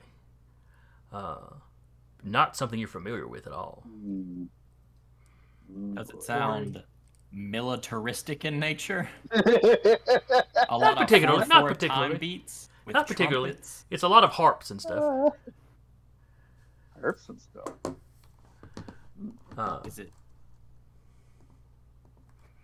Is it wooden harps? They would definitely have to roll for that, but does it sound like it's more wooden instruments than metal?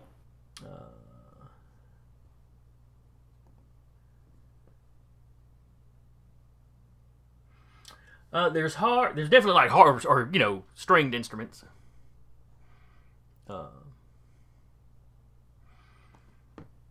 Definitely some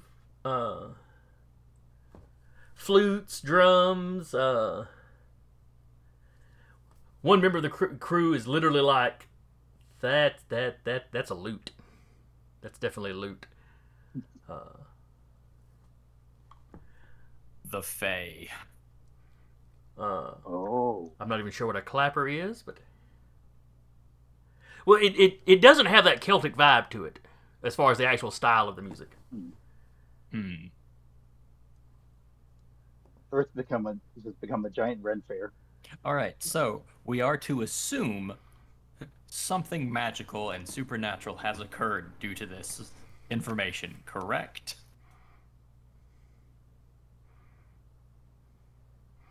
Why? Yeah, Because and how? there should be a top 40s station somewhere. Now, there's also news Yeah. stations, so you can, poke around until you find a Now, news what's- station with a language you recognize. Yeah, what's going on there? Hey, Omniglot, pick a station. Any station. Right. So yeah, y'all start listening, and it's giving financial reports. You recognize, the names of the companies. There was an earthquake somewhere or other.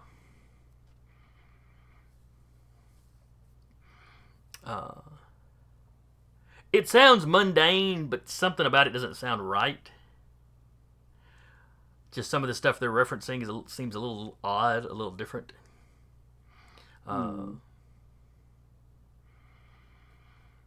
There's like none of the. You're not getting a lot of the like sensationalized kind of news you're used to hearing. Nobody's talking. S.P.E.A.R? Nobody's talking politics. Oh.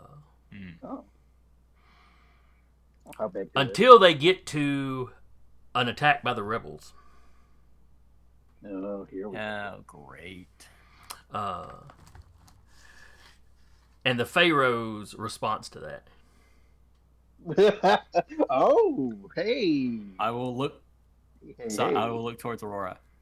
Hey, do your people know of like a localized, like, time distortion? Because pharaohs haven't existed in a while on our planet. What's a Pharaoh?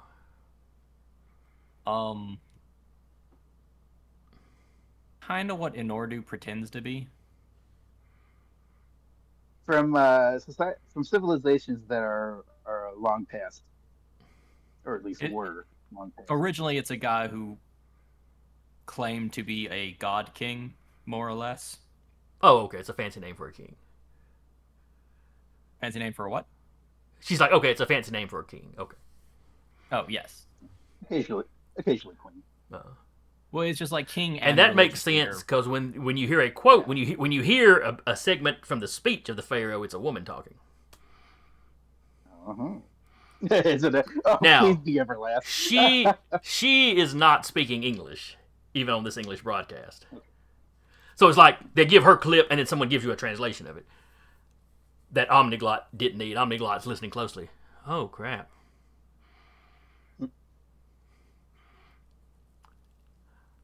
I'm glad they gave a translation because I'm not sure I could have. Because no one has Really? a record. No one has a vocal record of what ancient Egyptian sounded like. She points to her nose, and then at unison. I'm pretty sure I got the gist of it. Because I know the written form of ancient Egyptian. Of course, that's hieroglyphs mostly, and not all of those are phonetic.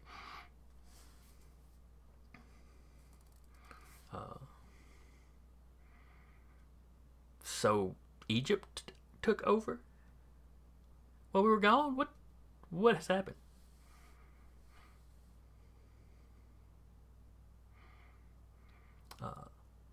And this whole time, the ship is moving towards Earth. So at this point, we have to assume that we can't just take for granted that anyone we know is anywhere we know them to be. But we should. Who do we want to try to visit first? Santa Luna, Wolf Witch, the Crucible. We could keep a nice, safe distance and just contact what I assume is the new world. Well, may not even new, or whatever. What has happened? Because I know for a fact, 4 weeks ago, 5 weeks ago, nothing of this sort was starting to happen. So it was an all-at-once thing by that wave. And if I recall correctly, we did. Did Unison sense some sort of reality manipulation associated with that wave? Was that a thing? Well, it was just Yeah, he saw the world changing as yeah, I saw the something wave passed through shifting and popped from him. that wave until it hit me, Yeah. and I had a brief moment of feeling some weirdness, and then I popped. Yeah. Okay. So Landshark, of course, his first thought is Santa Luna. As a player, I think the Crucible's a more knowledgeable and better choice. But do any of these characters know where the Crucible Exist. is? Well, the Crucible is like you can find records of the Crucible. He doesn't get his picture taken very often. So he's one of those like mysterious vigilante types that these have been around particular forever. characters may not know how to find Yeah. it. Well, it's just the world has changed. Is there going to be anyone we know doing anything we know of? It's a very good Yeah, question. we can't take it. And as a player, would they be loyal to us Right. if we found them? They might be loyal to the Pharaoh. I think our best bet is to head to the academy and hope that Wolf Witch is still there and in some variety that's going to be friendly to us. That might be our best play at this point, given all the unknown, even with all the unknowns we've just mentioned. What does everyone else feel?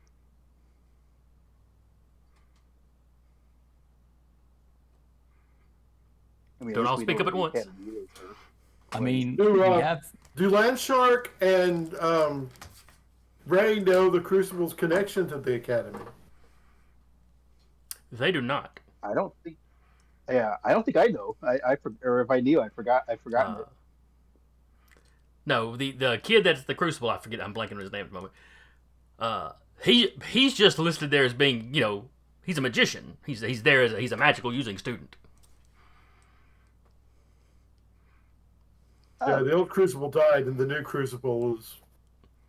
I remember there is a new Crucible who was the body of a child, but I didn't. I forgot that child was an academy student. Yep. He was one grade above y'all's characters. Well, And I don't think that your makes, characters know he's the kid characters don't know he's the Crucible. Though they have met him as the Crucible, but not. They haven't made the connection. okay.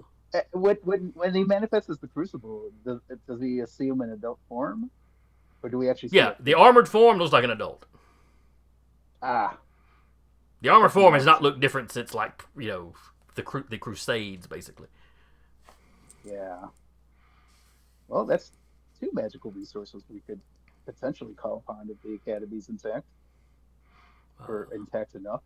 So as you get closer to Earth, and with your leeriness, the navigator or the pilot has suggested kind of coming up in the shadow of the moon, with the moon between you and the Earth, and then just kind of peeking around the corner, so to speak.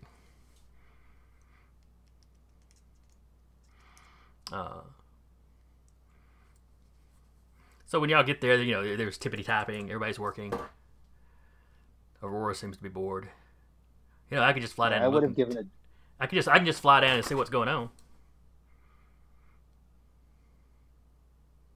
Well,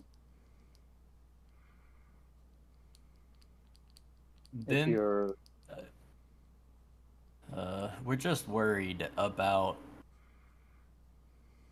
a literally impossible amount of change has just happened in an amount of time that we know it couldn't happen in. and she wouldn't be able to. Want to make sure that if we get close, we don't hit the sphere of influence of some weird energy that could still be there. Oh yeah, that's a good point. Because imagine you start flying towards it, and then suddenly you're really all about this Pharaoh character. Maybe she's really nice.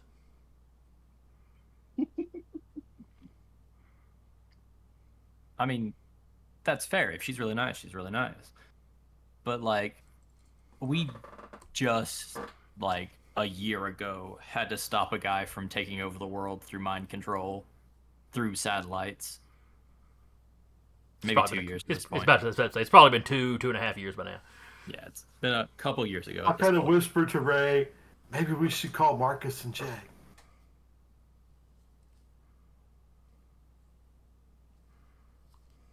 I mean, if we are not contacted by the time we reach like a cell phone range, you can certainly call a cell phone number and see what happens.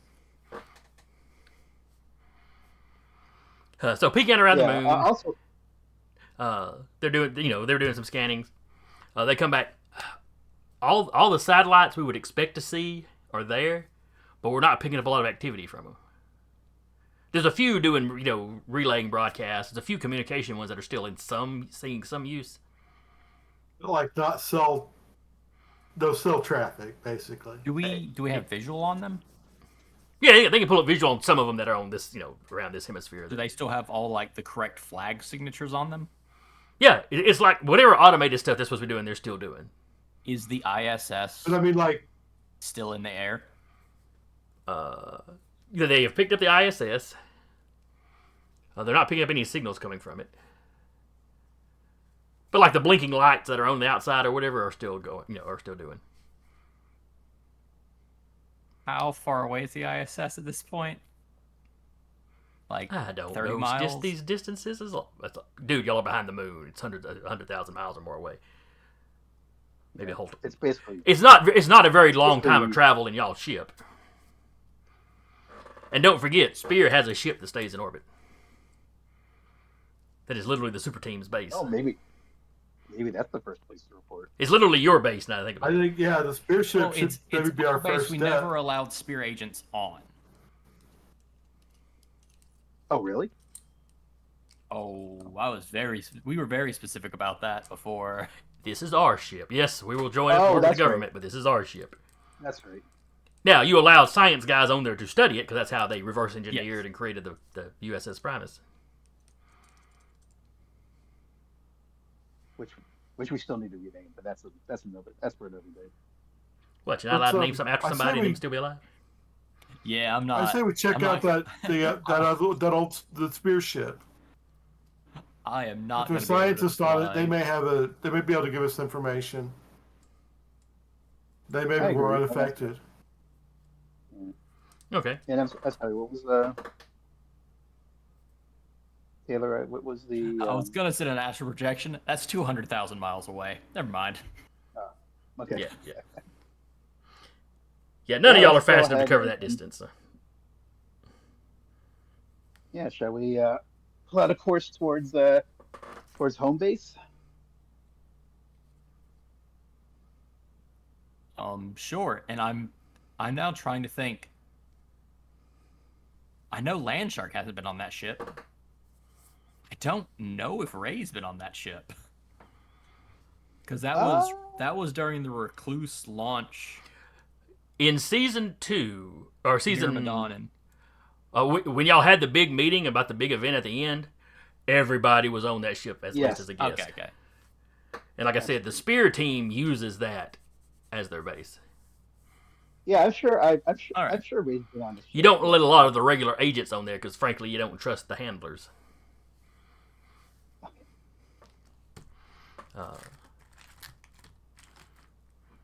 The team is working for the government, but is also still sort of independent, or has the option to go independent. We're contracted by the government. That's kind of how it's set up. It's like they've got some authority over you, but there are limits to what they can demand you do. It's not like the military if you had joined up with the military.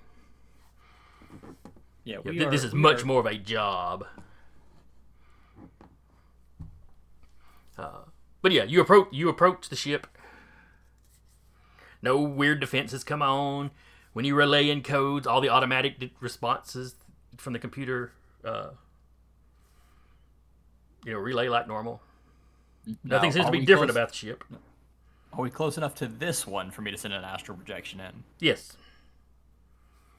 Did you say something seemed different? Not on the ship so far. Okay. But would there be any people on the ship currently? You would probably have some sort of staff. They might not be officially S.P.E.A.R. They might be somebody you hire independently. But is there anyone on the ship? When you go through the ship is empty. Two of the shuttlecraft are missing out of the bay. You know, y'all had a bay that could hold. Y'all had three of the crafts. When there's space for like 4. 2 of them are gone, which would be enough to evacuate anybody you had on. You know, all of anybody you had on board. There's no sign of any weird damage or anything. From what you can tell, since you can't actually type on the keyboards in astral form, from what you can tell, all the automated stuff's going fine. You can hear the air unit going. The hallway lights are mostly off, but that's an automatic thing. You know, all the panels that should be lit up are lit up. All the outside lights. Like I said, if you communicate with it through your ship, the automated responses are all fine. You can tell it to open the bay door. Watch out for weird alien eggs and face huggers.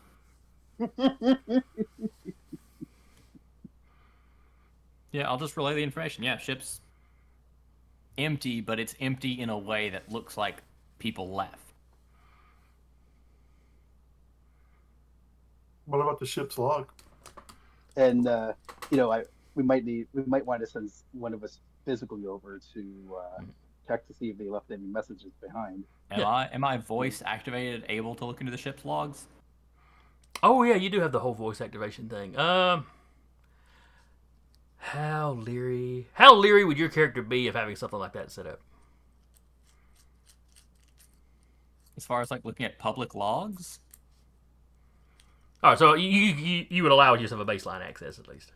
Yeah, of like the scientist writing down notes about the ship. It's like, yeah, that can be public. Okay. Then yeah, if you can talk in your astral form, and I think we've established that you can. Yes. Yeah, you could appear in the bridge and ask. Start. See what the most recent stuff is. Okay. You appear. You start talking. The computer greets you. You have to relay some code, code phrases or whatever. It establishes it, to its satisfaction that you are who you say you are. And just, yes. What information can I give you? Most recent logs from the scientists, including time of exit. You get the log. The science team you've got on there currently, they do more monitoring of the ship and kind of watching for wear and tear and stuff than anything else. Because, they've already reverse engineered enough that they built their own, so. And a few organizations essentially kind of rent space from y'all to run experiments.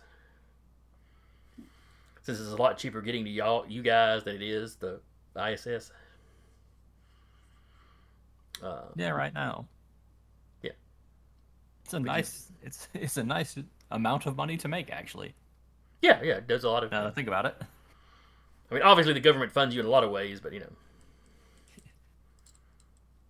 But if you need a private super team slush fund, this is a nice legal way to do it, I guess. Right. But and time of departure was basically you do some quick math in your head, a few hours after the one you left on Earth got popped. Oh. It's like that happened, and within a couple of hours, these guys were getting in the shuttle and headed home. Were there any notes about why? Mm-mm. The computer can show you some security footage. I'll take it.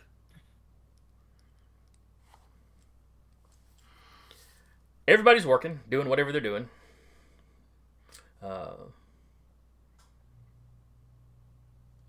There is.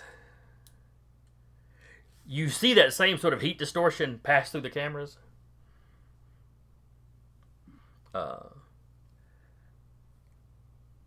And when it does, the people change. Like, Ooh. nobody's ethnicity changes, nobody's age changes, they don't become different people. But clothing changes some, hairstyle changes some. They seem to be looking around confused as to where they're at. And the ship has an AI. It is not a. It's better than the large language models that we actually have modern day. But it's not like J303 where it's actually a person either. Yeah, You know, it's somewhere in that in between. It is just a machine, but it's a machine you can converse with like it's a person. It doesn't really have actual, real deep emotions. But it mimics them okay for casual conversation, for following orders. Some of the people start shouting for help. The computer starts talking to them, which seems to confuse them a little bit.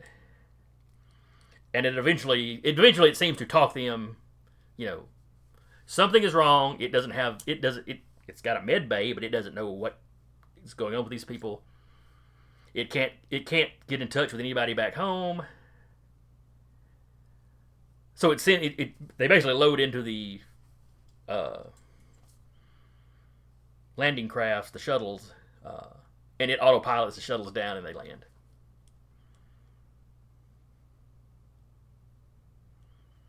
It has not brought the shuttles back because it can't seem to get permission for them to take off.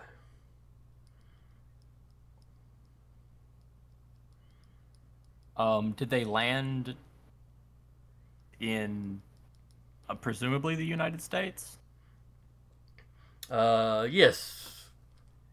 I don't know where you guys would have set up to be the regular landing spot.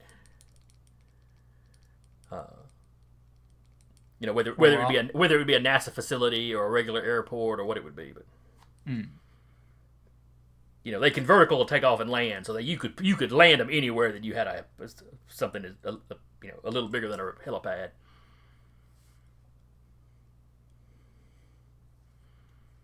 All right. Back on the Primus. I'm just looking at me like, okay, so we have video. The pulse. Did the pulse come from an Earth-based direction into the ship? You check exterior feeds. And from what you can tell, this distortion was sweeping across the globe and basically high enough up that it swept through the ship. It's like it got everything in orbit. Okay. So it didn't change So any. the wave right to left, not like from the floor. Didn't change any non-organic stuff because all the satellites are still the same. Mm-hmm. So it just magically changed people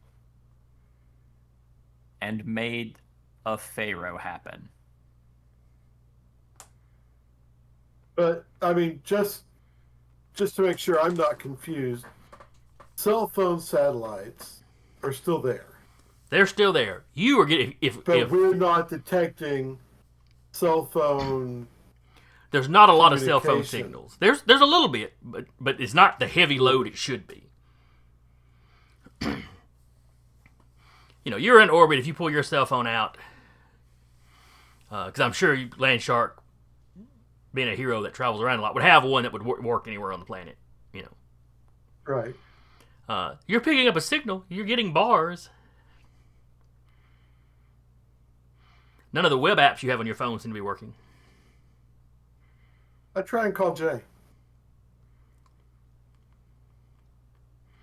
It rings, it rings, it rings, it goes to voicemail.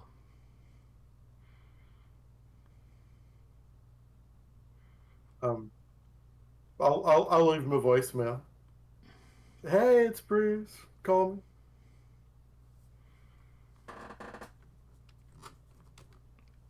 I will go ahead and send a text message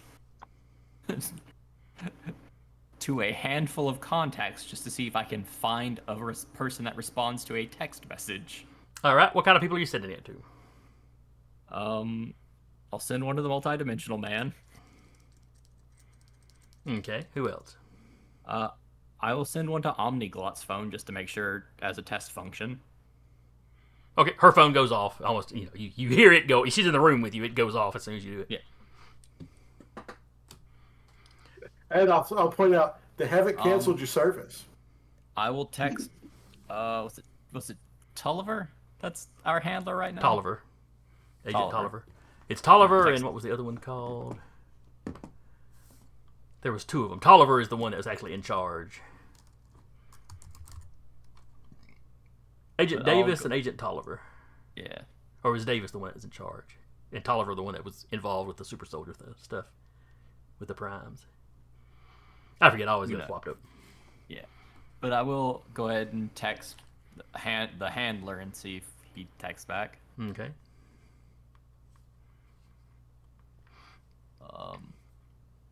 So you hear Omniglots go off. You've barely finished sending went off to the agent.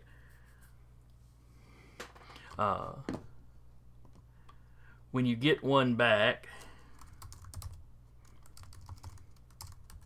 Who dis?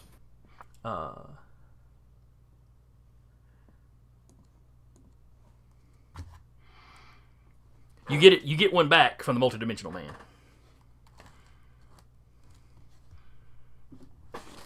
J. Period. Is that you? Are you back?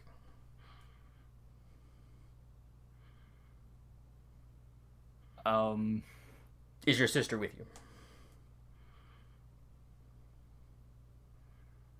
Yes, low orbit, yes.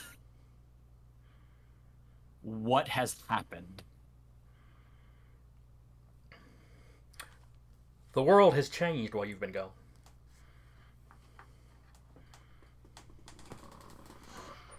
Is that the full message he sent? Yeah, he sends that as one message. Less ominous, please. Really don't want you to be a supervillain when we land. Send. Still me, helping run the rebellion. Magic Egyptian has made herself Pharaoh. Not modern Egyptian, actual Egyptian. Oh. Perhaps what's Queen of Earth?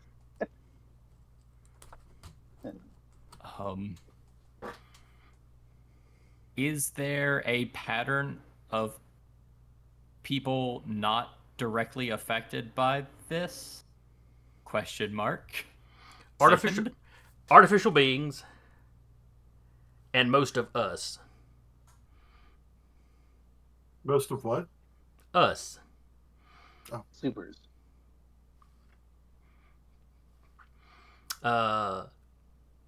Unison, you have a better idea of what us probably means. What? Oh. Right. I turned to Omniglot. Hold on a second. Read this message. She looks at it. Okay, yeah, looks like Dad's style of texting. Wait, is Dad? Notice the use of punctuation. Oh no, darling, time out. Is Dad? Is he? How did you think his abilities worked? Right, but like he never said out loud. I just assumed that he wasn't. Omniglots looks at you like trying to think of a good example. Like when our sister mentioned one time how old she was when she realized our great grandmother we called Grandma Kate. How long she went as a child thinking it was Grandma Cake. Because she always gave us cake when we were over there. And you sit there and you look at her when she admits how late in her life it was that she realized she had been pronouncing that name wrong. She gives you a funny look. This is something you should have realized a long time ago. She doesn't understand what your point is. Well, all right then. And out of game for a second, I thought both of Unison's parents, that was the origin of their powers. Oh, okay. Major thing with Yunsen being paranoid was that he didn't know if his dad actually wanted to be married to his mom, because he was like, she could mind control him to believe that he wanted to. So that was part of the whole paranoia thing. Yeah, yeah. Now I remember that. I remember you mentioning that. I didn't realize that was because his powers were from something else. I had never described what multidimensional man's powers were from. So yeah, I just assumed he was a psychic like the rest of y'all. All right. If he's not, I gotta find somebody else to run the rebellion. No, that's fine.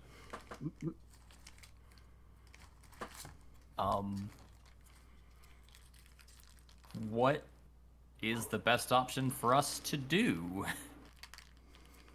You know, is it a magic that we know that can be reversed by someone? Question mark send. We're assuming it's magic. It seems to have originated from Memphis in Egypt. Oh man, and I'm encircled the globe. so excited for this Tennessee.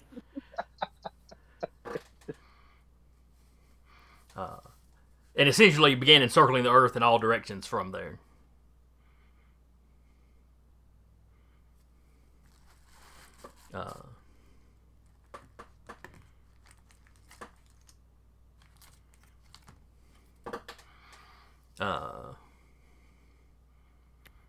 Let's see, what else would he...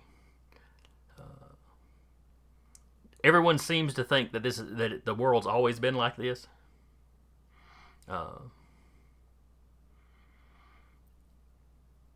Other than us, there's a few magic users that seem to have come through it, but not all of them.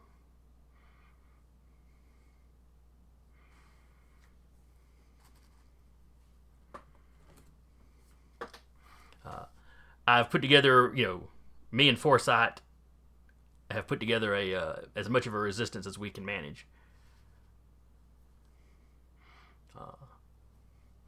With a handful of people that seem to be immune or seem to have shook off this effect.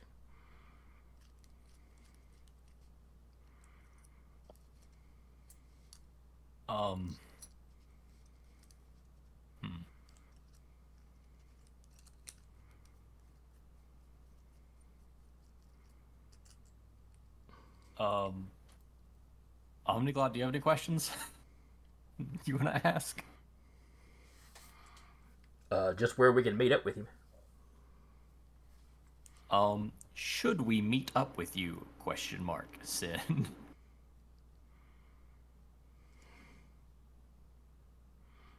You know, have you got your entire team with you?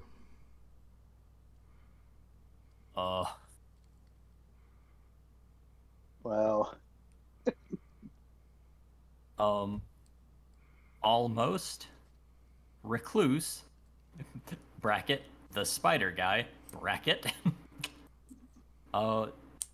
disappeared, we assume, into his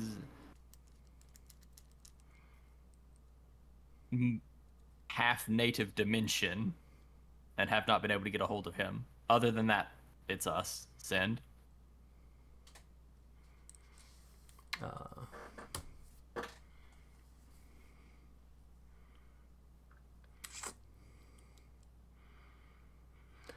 He would like to meet up,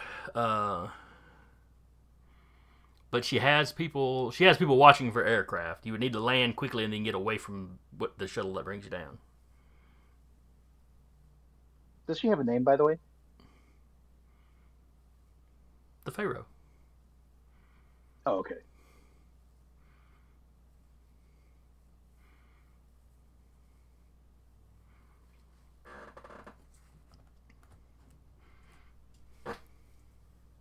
Man, I'm so glad the timing of this means it can 100% not be Malab.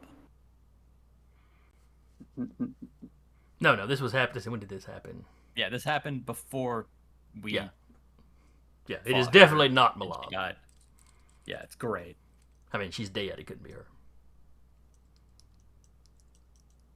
Yes, death, the thing that famously stops Egyptians.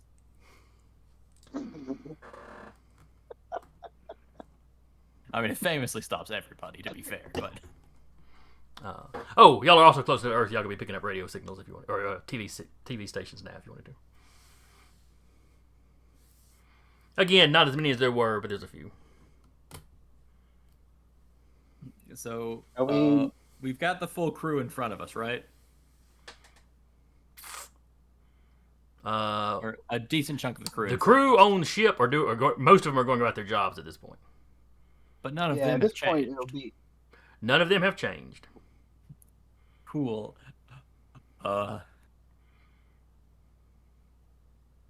they like the radio signals and stuff. Everyone's been hearing it, right? Yes. Yeah, Unless y'all are I- trying to keep it from the crew in some way. I mean, Uh, the whole I'm plan not has inclined to do changed, that. dog. Yeah, Ray It'd be would crazy have to made keep some it a kind of. secret. Yeah, Ray would have made some kind of like just general brief summary of our entire situation and just try to like be as morale raising as Yeah. possible given that we've had the rug pulled out from under us at our arrival. We would like to ask for your conscription to the rebellion.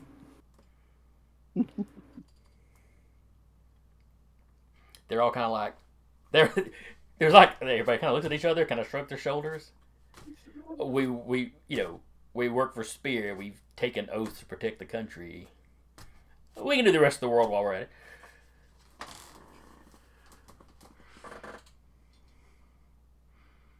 Yes, all our Cool, Matt. all our faces are And linked. it's great to run a ship full of people that act like superheroes. Yeah, they're not throwing themselves You know- at supervillains, willy nilly, but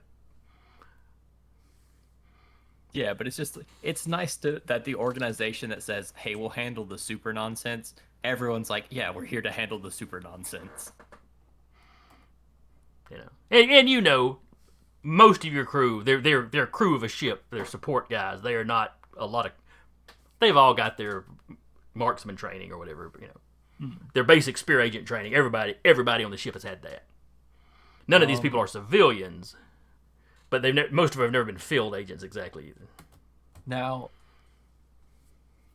going back to texting multidimensional man, do you want us to land? All super combatants exit ship. Ship takes back off before response. Send. That would be best. I don't know if she has any. We don't know that she has anybody capable of reaching orbit.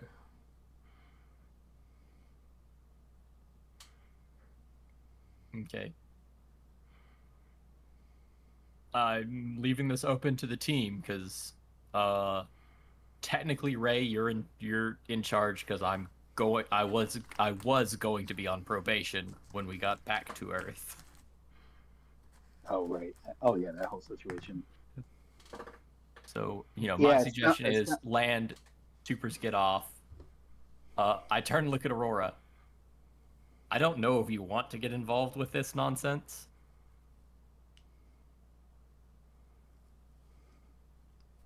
Sure, I want to see what's going on. Like I don't know if you have like a curfew. And staying on your ship's kind of. Mom will call me if I need to go home. Okay. Hey, I don't know the rules you're living under. I just want to make sure that I'm not making you break them in a way that will get you in trouble. She seems to think that's very nice. But yeah, she's fine. She's fine. She does this all the time. Doesn't mean you're allowed to, but understandable. Yeah. Well, facing a transformed world will need all the help we can get. And thank you, Aurora. And as far as if we announce to the crew that we intend for them to remain safely in orbit, how do they react to that? Do they pull the "no, we're going with you" thing, or are they just glad to like There's a mixture. A couple of them seem to be annoyed that they're not going to go down there because their families are down there. You know, they want to firsthand see what's going on. Not enough that they're going to buck your orders. Some of them seem relieved not to be going down there in the firefight. Most of them just take the orders as the orders. Okay, if this is what the boss thinks the strategy should be, this is the strategy. Well, that's the other question. Do we, I just said that we need all the help we can get. I know we need to keep this. I know we're here to. I know they're just like quote unquote, norms. But they're still trained. Jason, do we with the events and how everything turned out timeline wise, the events of the Hellfire stuff, there was a Unison copy on Earth during that, correct? Correct. Is there any role I can make to know the history of the crew of supervillains I don't think we ever named? No, there is not. Okay. Anytime they did something that got on TV, you might be aware of that. So you might be aware that there was this crew doing, that popped up fighting somebody here or did this over here. The news about the raid on the Alaskan facility probably got out. Because, y'all had basically brought S.P.E.A.R into that to some degree. Well, I was just thinking of, like, with that and with them popping up and saying stuff, I was like, would Unit have looked into the events beforehand? Because it's not like we were sneaky as the supervillain team. Not always, but not everything you did made big news. Like, let's see, What? I just meant, like... when y'all robbed the syndicate. Yeah, the original... When you broke into that bank, that didn't...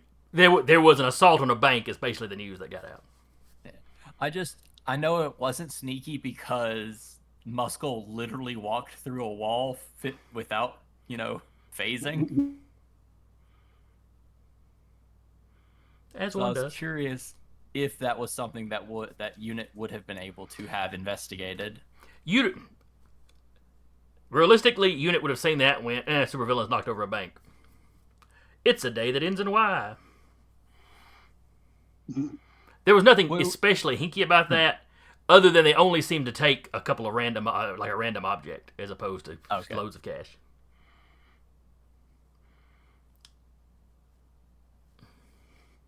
The bank was there's no way to know the thing that I, as a person, know. Yeah, not yet. Okay.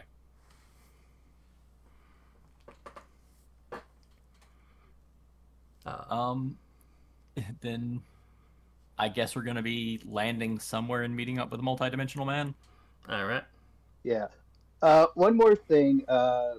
Going back to the issue of what to do with the crew, I think the way to rate things about it, we've already brought them into an interstellar conflict, and I don't think Ray would flinch at like bringing the crew into the Resistance, to fight for their homeworld. Okay.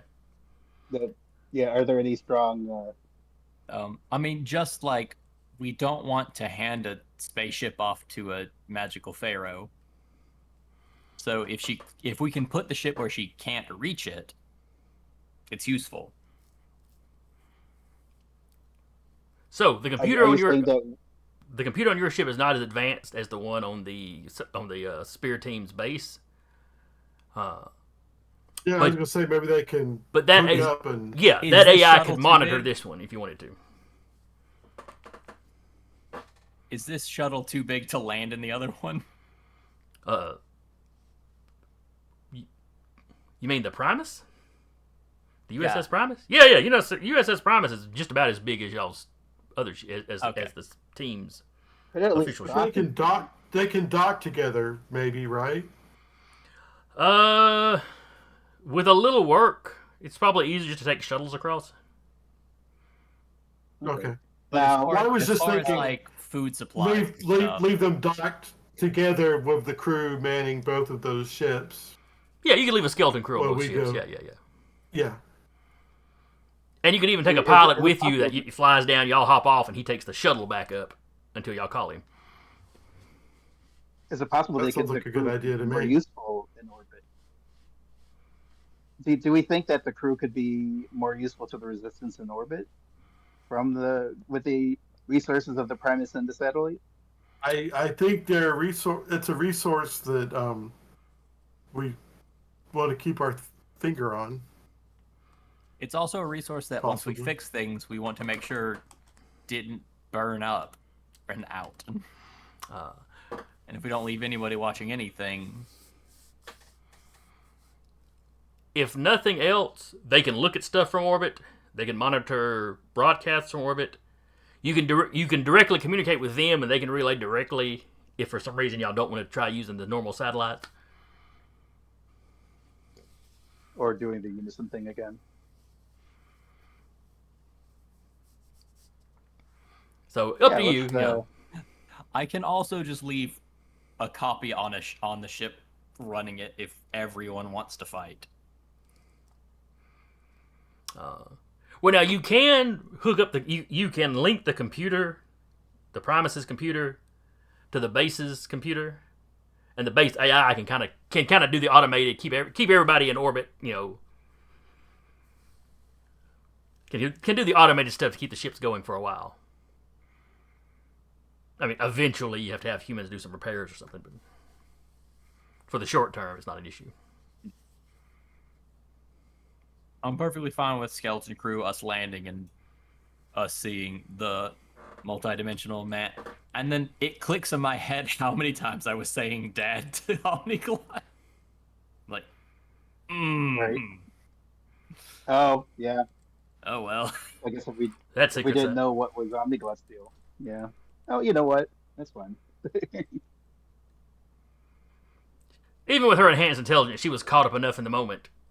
Partially relief that she was talking that they were talking to Dad, but yeah, it's also a thing of like the multidimensional man has called me son while we're both in costume when he came to visit the one time. So it's like yeah, whatever. that was the original season out though. Yeah. So only Recluse was there for that one. But it's just a thing of like how we just end up doing that by accident when we see each other. It's like the meme I've seen where everybody in the Bat family is shouting everybody's name at each other except Damien, who shouts their code name. And then he looks at him. Code names, people. Code names.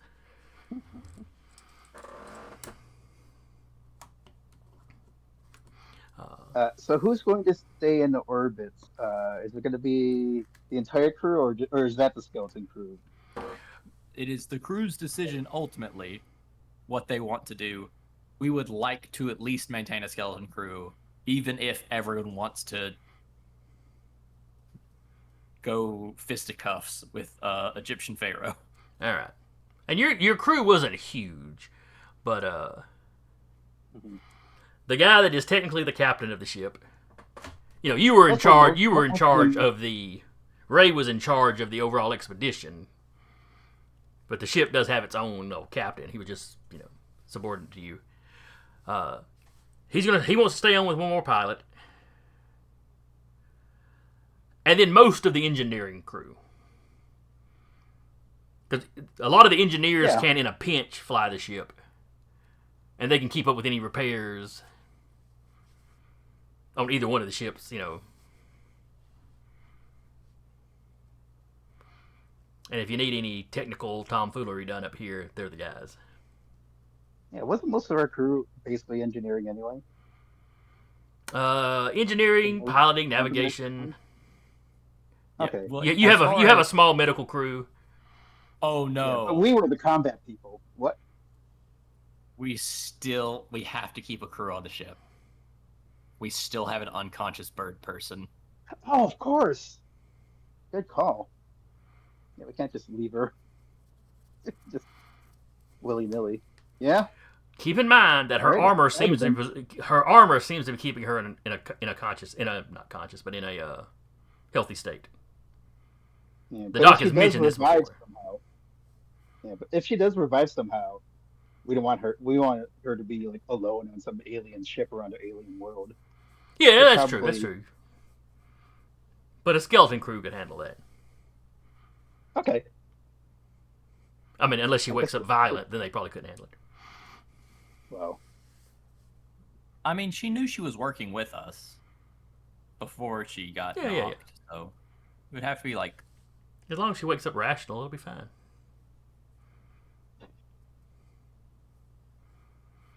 She's in a job where she probably gets knocked out a lot. That's not unfair. For months at a time. I'm sure civilization is figured out concussions at this point. So we're gonna be shuttled down, and then the shuttle will go back up, and then they will monitor from above. Yeah. Okay. I think having eyes in the sky makes sense. Yeah, that is a good call. All right, so let's land it Right. and do it. Where do you want us to land and exfil send?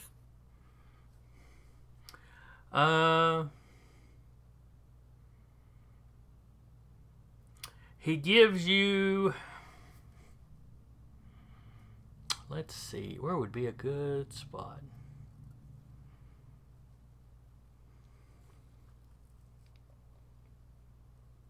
The sewers of Detroit. Hard to land a space shuttle there. Also, while going through the TV show, TV showing, is there anything showing the Pharaoh herself? Yes. I don't have that picture done up in a handout. That was not forward thinking of me. Well, maybe I'm dropping it into the Discord where you guys can see it at least. Okay, it's not a possessed Everlast, I hope. Oh, hey, nope, it's not a possessed Everlast. Nope.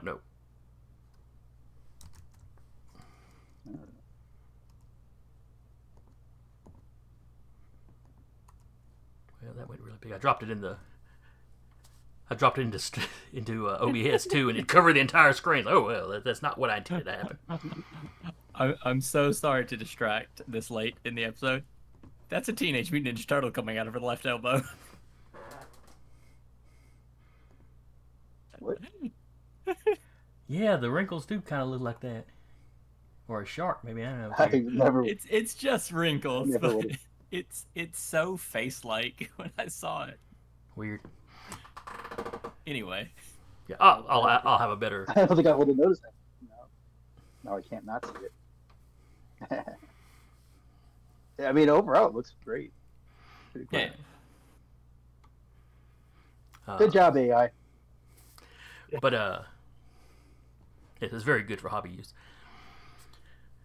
Anyway, Yeah, that wasn't enough. so yeah, I mean, it looks like late 20s, maybe 30. Speaks the ancient Egyptian.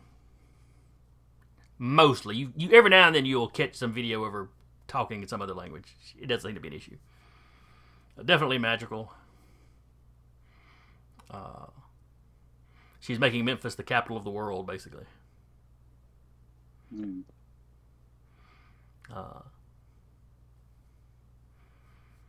You find out most religious buildings around the world converted to temples dedicated to her. But not just her. Well, old temples dedicated to like Ra or Isis, those didn't change. Other than maybe to get spruced up. Mm. Anything dedicated to like non-Egyptian deities tended to change.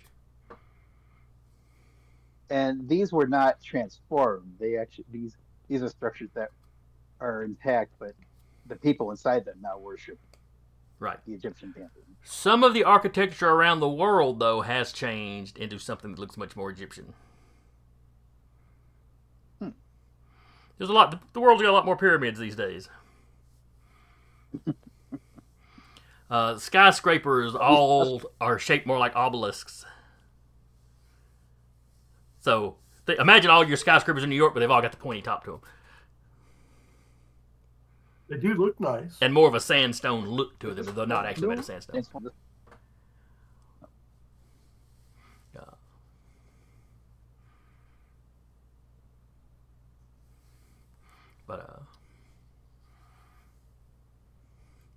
You get coordinates for. I'm trying to think of where the rebels would be set up.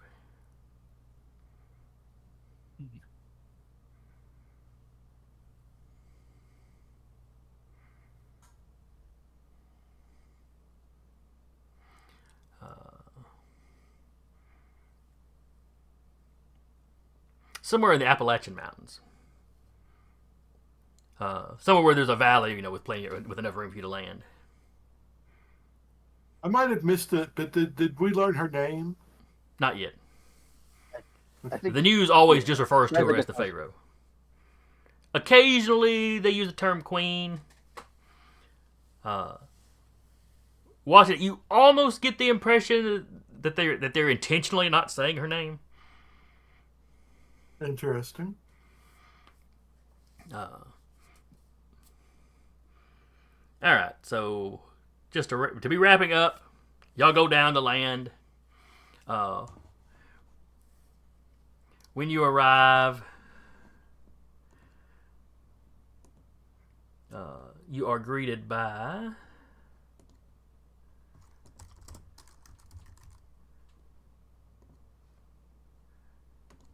this gentleman, who some of you at least have met before. Can y'all see him? I hit show players. Did it show it to you? I mean, I see a picture of Foresight. Okay. Yes. Retired superhero, and currently, prior to you leaving Earth, he was running the Mutant Underground. Oh yeah.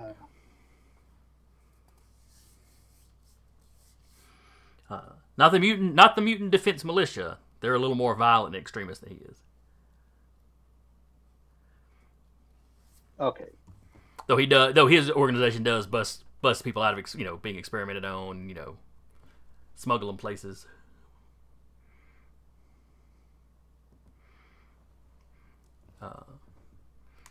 And he greets you all as he gets out. He clearly knows Unison.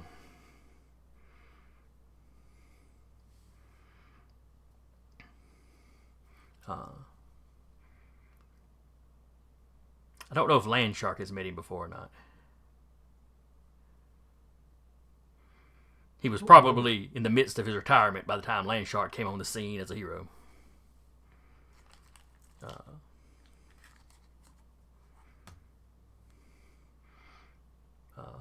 Aurora's quick to shake his hand and introduce herself.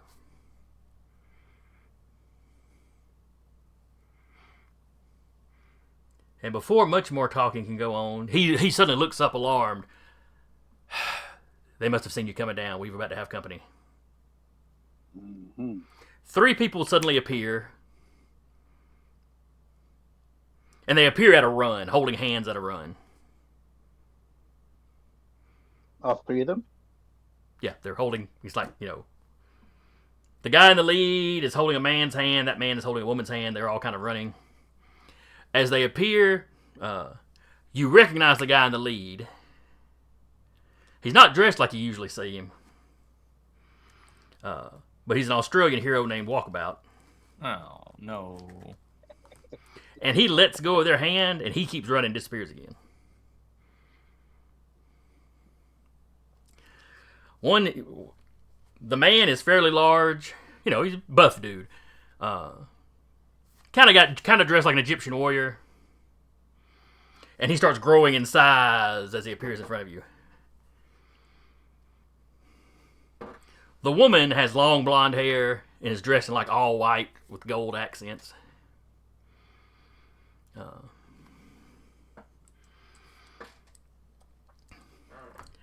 As she stops running and turns to face, she kind of takes a half a step ahead of the growing guy. A little field of light. She starts glowing, basically. It's like there's a field of light coming off of her. And then a blade made of light appears in her hand. She identifies herself as the Lightbringer. And by order of the Pharaoh, she demands you to surrender.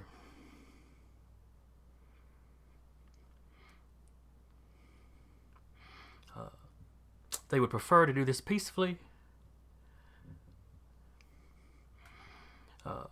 But if she and Obelisk must, they'd rather bring you back healthy. If they have to bring you back broken, that's fine. But please surrender. And the guy she identifies as Obelisk is cracking his fingers. You recognize her voice. And it's not hard to guess who Obelisk probably is. Why? Because they must appear every season. Yeah, exactly. We haven't fought them in a little while. Yeah, it wouldn't be a season without them. So yeah, you recognize What's an the other altered version of Gothic and Skyscraper. Gothic. Though she usually has shadow powers. Right. But now she's like glow. It's like she's using them the same way, but now it's all golden light. I mean, Ray definitely approves. And that is where we will wrap up. Hope y'all enjoyed it. I certainly had fun running it. And y'all did a really good job on Anordu. He didn't hurt nearly as many of you nearly as badly as I was hoping. I mean, thinking he might. We had some bad rolls helping us out in that front, but That's true. he definitely packed a wallet, that's for sure. Yeah, he rolled good on some of his defense, but he didn't roll great on a lot of his attacks. I took some hits for sure. Mm-hmm. And you were all strategizing. So there was a lot of strategy and giving each other bonuses. It was fun. Hope anybody watching at home or listening That's later. a good fight. Hope y'all enjoyed it. Hope y'all will come back. Check us out. Should be doing this again in 2 weeks. Hopefully we'll have the whole crew. Hopefully we'll find out what happened to Recluse. Until then, again, I was your GM for the day, Jason. And with me has been Mike playing Independence Ray. Take care, everyone. Taylor playing Unison. See ya. And Curtis playing Landshark. Laters. And we will see y'all next time.